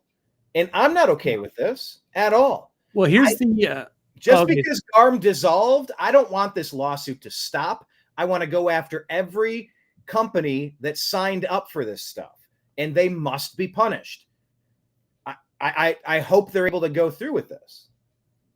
Yeah, I know. It shouldn't be just like, oh, okay, we'll just dissolve the company. Now it's all good. And like nothing happened. No, yeah, there are people that absolutely should be held accountable for their destruction and attacking free speech platforms. So here is, I haven't watched this. This is from Fox Business. This is the Rumble founder and CEO, Chris Pavlovsky. Let's listen to him. Simplest way to put it, if you're an advertiser and you don't want to advertise on Rumble or X, that's totally fine. You have the option to do that. But the problem happens when you have a consortium or a group like the World Federation of Advertisers, or in their group that they created called GARM, which then assembles all these advertisers and agencies, which creates a huge amount of power for these for GARM to basically instruct these companies on whether or not and how they want to deploy brand safety standards.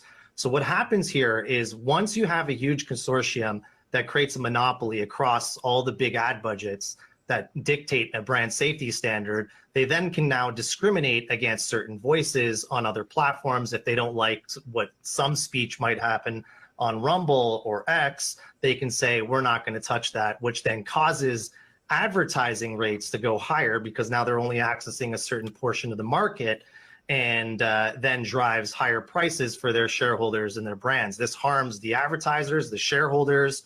It creates higher fees for the agencies, and also harms Rumble creators and Rumble viewers in the Rumble platform. Okay, there you have it. Here's Brian. You were saying we want to list. There's corporations. There it is. Thank you. Yeah, can you full screen that? Yeah. Thank you for that's exactly what I was looking for. I scrolled. I could.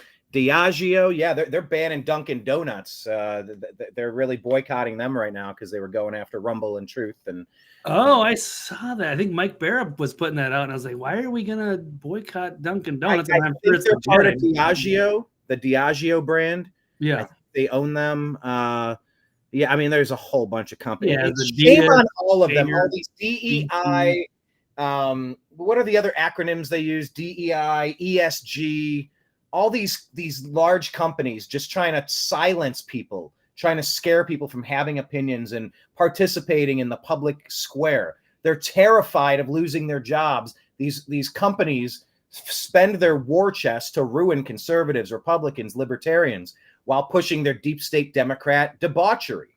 These companies have to be held responsible. And yes, Dreamer, you're right. Musk is winning. Trump is winning. America is winning. And yes, Kenneth, GARM has been harmed. Yes, GARM harm. GARM harm alert.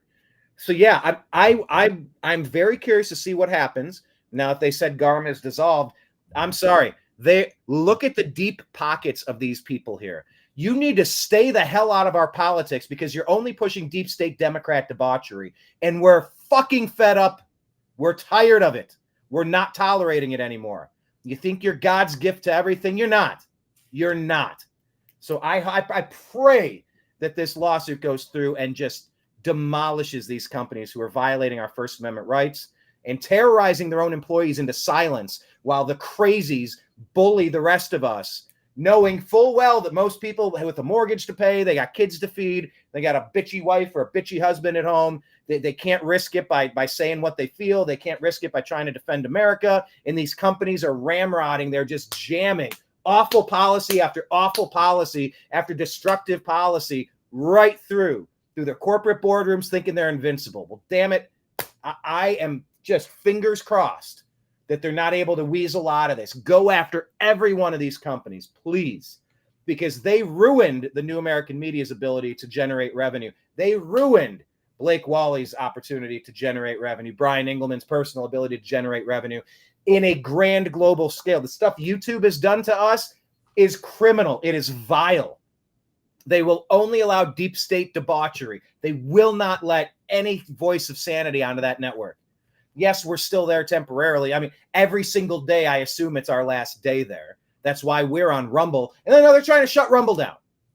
Well, okay, fine. You want to ruin your sandbox and be an idiot over there at Google, YouTube? Okay, fine. I don't want to play with you anymore. I'll toss my videos up there, but I'm not going to try to grow your platform anymore.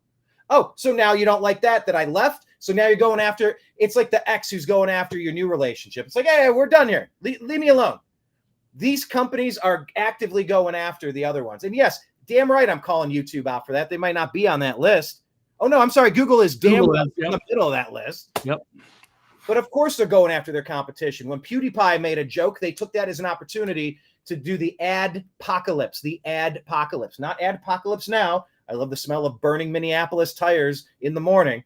No, the ad-pocalypse was to take money away from accounts like the New American Media and give them to authoritative sources. If you're listening on Spotify podcast, that is me using air quotations because they're not authoritative sources. They're deep state liars, propagandists, motherfuckers, traitors, commies, bullshit artists. And they've screwed us over and over and over the 13 years we've been trying to unpack the news and just deliver the who, what, where, when, why, trying to make sense of who's lying to you on a daily, weekly, monthly basis. I am so excited with step 1 of getting rid of GARM.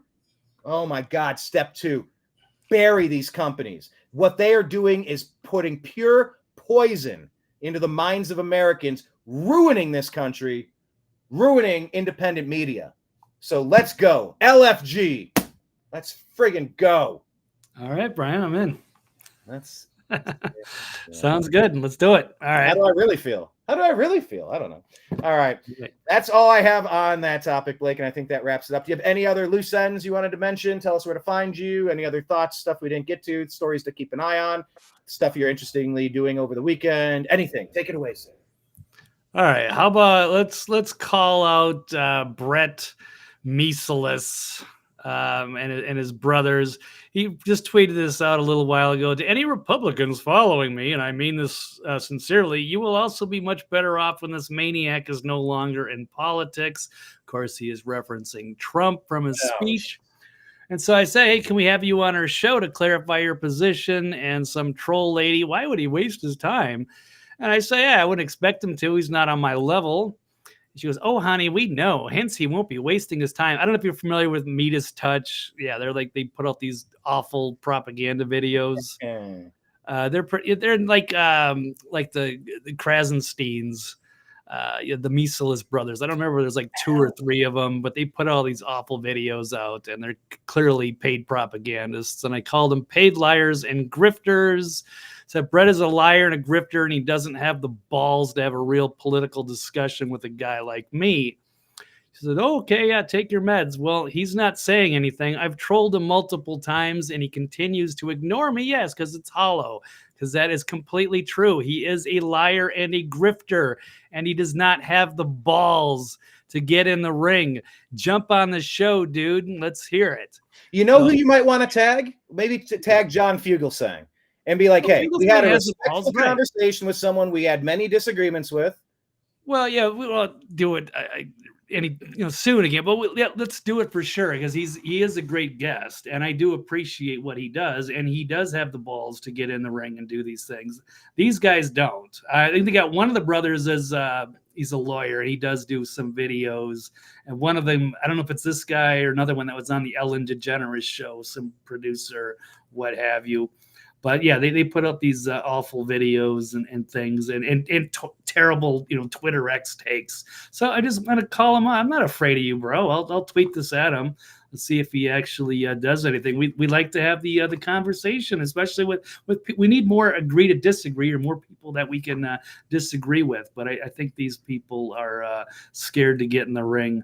So anyway, we'll put that out as the invitation. Any of the Miselis brothers, however you pronounce that, or the Krasensteins, will happily have those discussions. I'm trying to understand the mentality of some of these people. We'll see. So good work. Excellent. Okay. We'll keep an eye on that. Yeah, I'm definitely bring it, reaching out. bitch. Sorry, it's getting all right. But let's go. Let's have some good conversations. Yeah. All right, that works. Cool. Blake, thank you for that. Tell people where to find you, sir, where they can get more info and follow your daily ramblings. Okay, well, you can find me on Twitter X at TV's Blake Walley. And of course, the archive for all of the content and these shows is at the nextlevelnews.com. All right. Thank you very much, Brian. Thank you, Blake. Thanks to everybody in chat. It's been a delightful show. It has, absolutely. A marathon. Well, we will be back on Tuesday at least. And who knows? In between, maybe we'll do some extra shows. We'll see. And thank you for following us. Blake, you have a good Thursday and rest of your weekend, sir. Thank you, Brian. You as well. And everybody in chat. Take care. Thank you for your support. There he goes, everyone. Once again, that's TV's Blake Walley. And if you would like to donate to independent journalism, he's on Cash App, $ Blake W99. Yes. I already told you where you can find us at all the places, the New American Media, the Agree to Disagree show, and how you could contribute to what we do here, trying to dig out the facts and separate them from the fiction. There's one more story I wanted to get to. I know we have Blake right at the wire. I shared this story. Let's see if I can pull this up real quick. Okay, here, I'm going to start streaming this. I'm sorry, start sharing this page. Let's listen to what this guy has to say. He's not the only one, but this is what's happening with Kamala Harris. Let's listen to him in his own words. Top gaming clan streamer, Fozzie Ronaldo. Here you go. What's he saying? But I will tell you one thing. Kamala Harris, stop hitting my team, you and the Secret Service, to do a stream. I am not doing a stream with any politicians, bro. Secret Service, stop hitting my fucking team. Look for the sub. I'm not doing any stream, bro. Stop. They are gang stalking people. How creepy is that?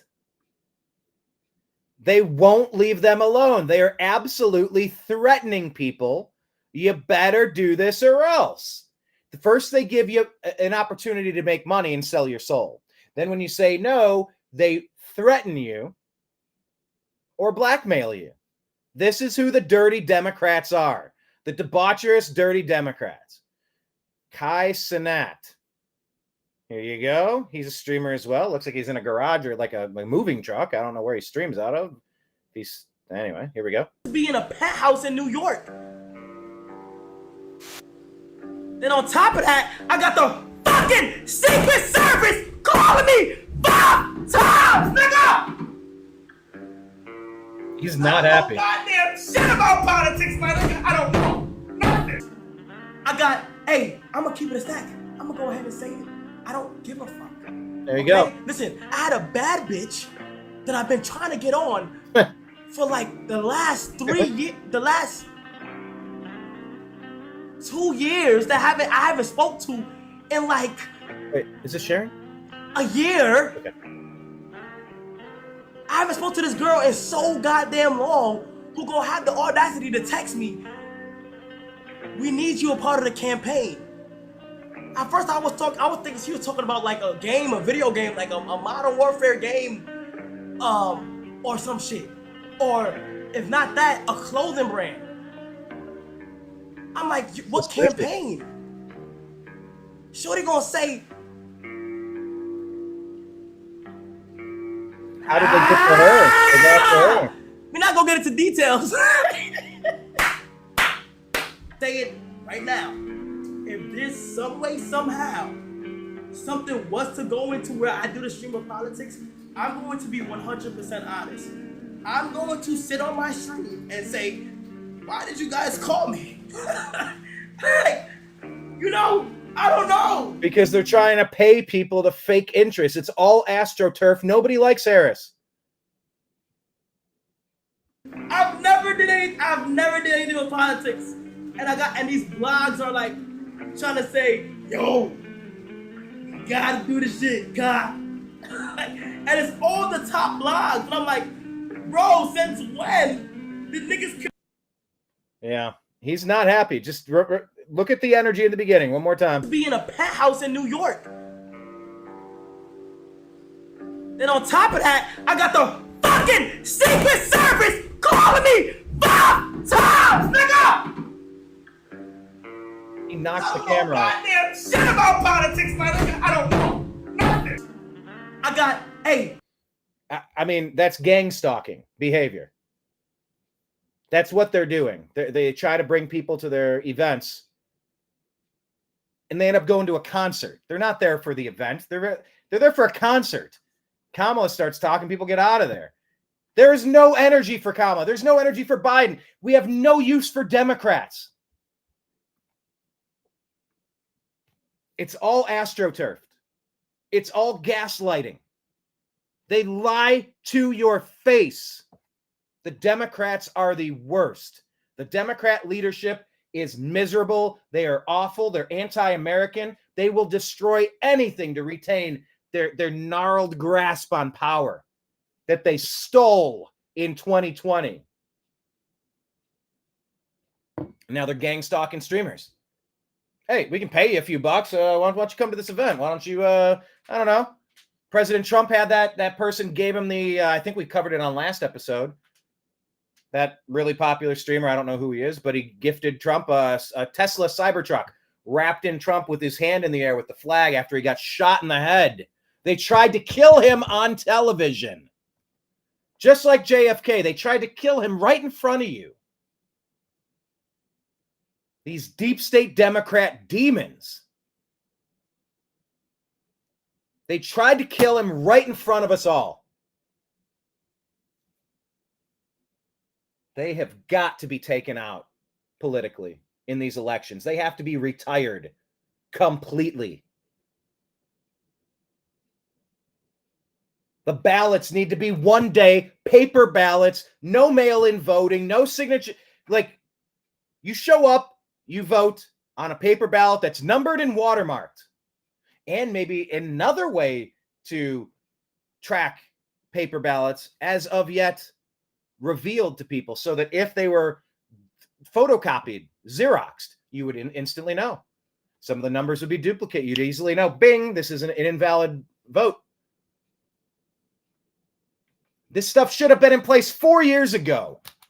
Imagine how much different, how much better America would be, how much better the world would be. Afghanistan wouldn't have been the cluster that it was, dumping all of that military gear to God knows who around Afghanistan, Iran. Would you have had the attack in Israel? Trump keeps saying it wouldn't have happened. Would it have? I think they smelled blood in the water. And they got funded by Obama, Biden, Harris. They freed up a ton of Iranian money. And then shortly after, there's attack, Hezbollah, here we go. Oh, who funded that? You know who funded that. Do you think Ukraine, do you think that war would be going on right now? I don't know. I don't think so. It's all speculation. I don't know.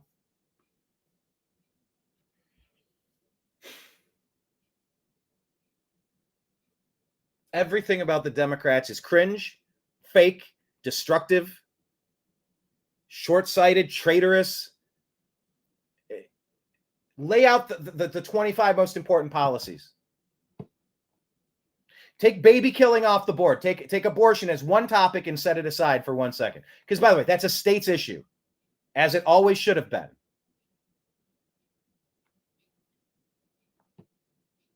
Name me any of those 24 talking points that makes a lick of sense. I dare you. I dare you because you can't find it. So, anyway. I'm excited about some of these stories today. I'm angered about some of these stories today. But that's what it means to uncover the news and unpack it each and every day, I suppose. Yeah. Kenneth saying rock on. Yes, rock on. I use that as the rock on sign, not a devil thing. It can be two things. Just means rock on. Let's go. Dreamer asking, but will they take no for an answer from these streamers? Apparently not. And I don't know who these people are. Apparently they're popular, what have you. That dude's so mad he's smacking the table. His laptop or his camera fell off of whatever stand it was on. He's feeling very intimidated and threatened by this. People out of nowhere reaching out and like, how you getting to these people? It's just gross. Everything about that Democrat Party is gross. This is not an endorsement of the Republican Party. It's more of an endorsement of the MAGA movement that's changed the Republican Party. Pushed those fake Republicans, the Liz Cheneys, the Adam Kinzingers, Anthony Gonzalez's, push them over to the Democrat deep state side. There's the deep state, and then there's us. The deep state is rhinos and Democrats. MAGA's different. And MAGA, 70% of the country. Because you actually want this country to succeed. Either you do or you don't. They don't. So yeah, will they take no for an answer from these streamers? I mean, it looks like gang stalking to me. It looks like obvious gang stalking. All right, that's all I have for today. Special thanks to Blake Walley. Thank you to everybody in the chat room, Kenneth and Dreamer and Doreen. Doreen coming with some facts today. Thank you so much. Yeah, and really, guys and girls, if there's any stories that you think we should cover, please drop them in the chat. If there's anything else you wanted us to touch on, by the way, I'll give you 30 seconds. If there's a story you wanted me to mention, write it in the comments real quick. I'll give you 30 seconds on the way out the door. If something catches my fancy, I'll comment on it. I don't catch every story, but we do scour the news for hours. I mean, every single day, different platforms will give you different information. The Instagram feed, if you're not following the New American Media on Instagram, every morning is usually when we'll go through and scroll and put a bunch of 20, 30 stories up top. To the point where Meta's like, oh, we feel like your account has some automated or something. Okay. Okay. They just don't like that we're telling the news. On X, we're on X all day sharing stories. On our The Agree to Disagree show Facebook group. I mean, that's active nonstop. But we do miss stories, and if there's anything you ever think is important enough, please toss it into chat and remind us. Or tag us at American_media_ on X so that we can work on it there. Support for the... Yes, Kenneth, support. Support's a mighty fine thing, Kenneth. Thanks for that. Rumble.com/The New American Media, YouTube.com/The New American Media, all of the places, Spotify, Patreon, everything, please. Thank you so much. All right. We'll be back. I don't know what our next show will be. Always Tuesday and Thursday at 3 o'clock has been the standard. but I'm trying to do more shows in between. So keep your eyes peeled in case you get that alert that we're live. We definitely went early today because of the Trump speech. We wanted to cover it, and he said they have another assassin, deranged person in custody. It was vague, trying to figure out if it's the Iranian, someone else, someone tried to get in Mar-a-Lago, or was it someone in Butler, Pennsylvania? But that was an interesting piece of information we're going to try to dig into and provide some updates into later in the day. So that's why we cover this stuff. You never know what you're going to find at a press conference. So, all right, signing out for everybody in there in the TNAM universe. I appreciate you. I love you. We'll talk to you again soon. Take care.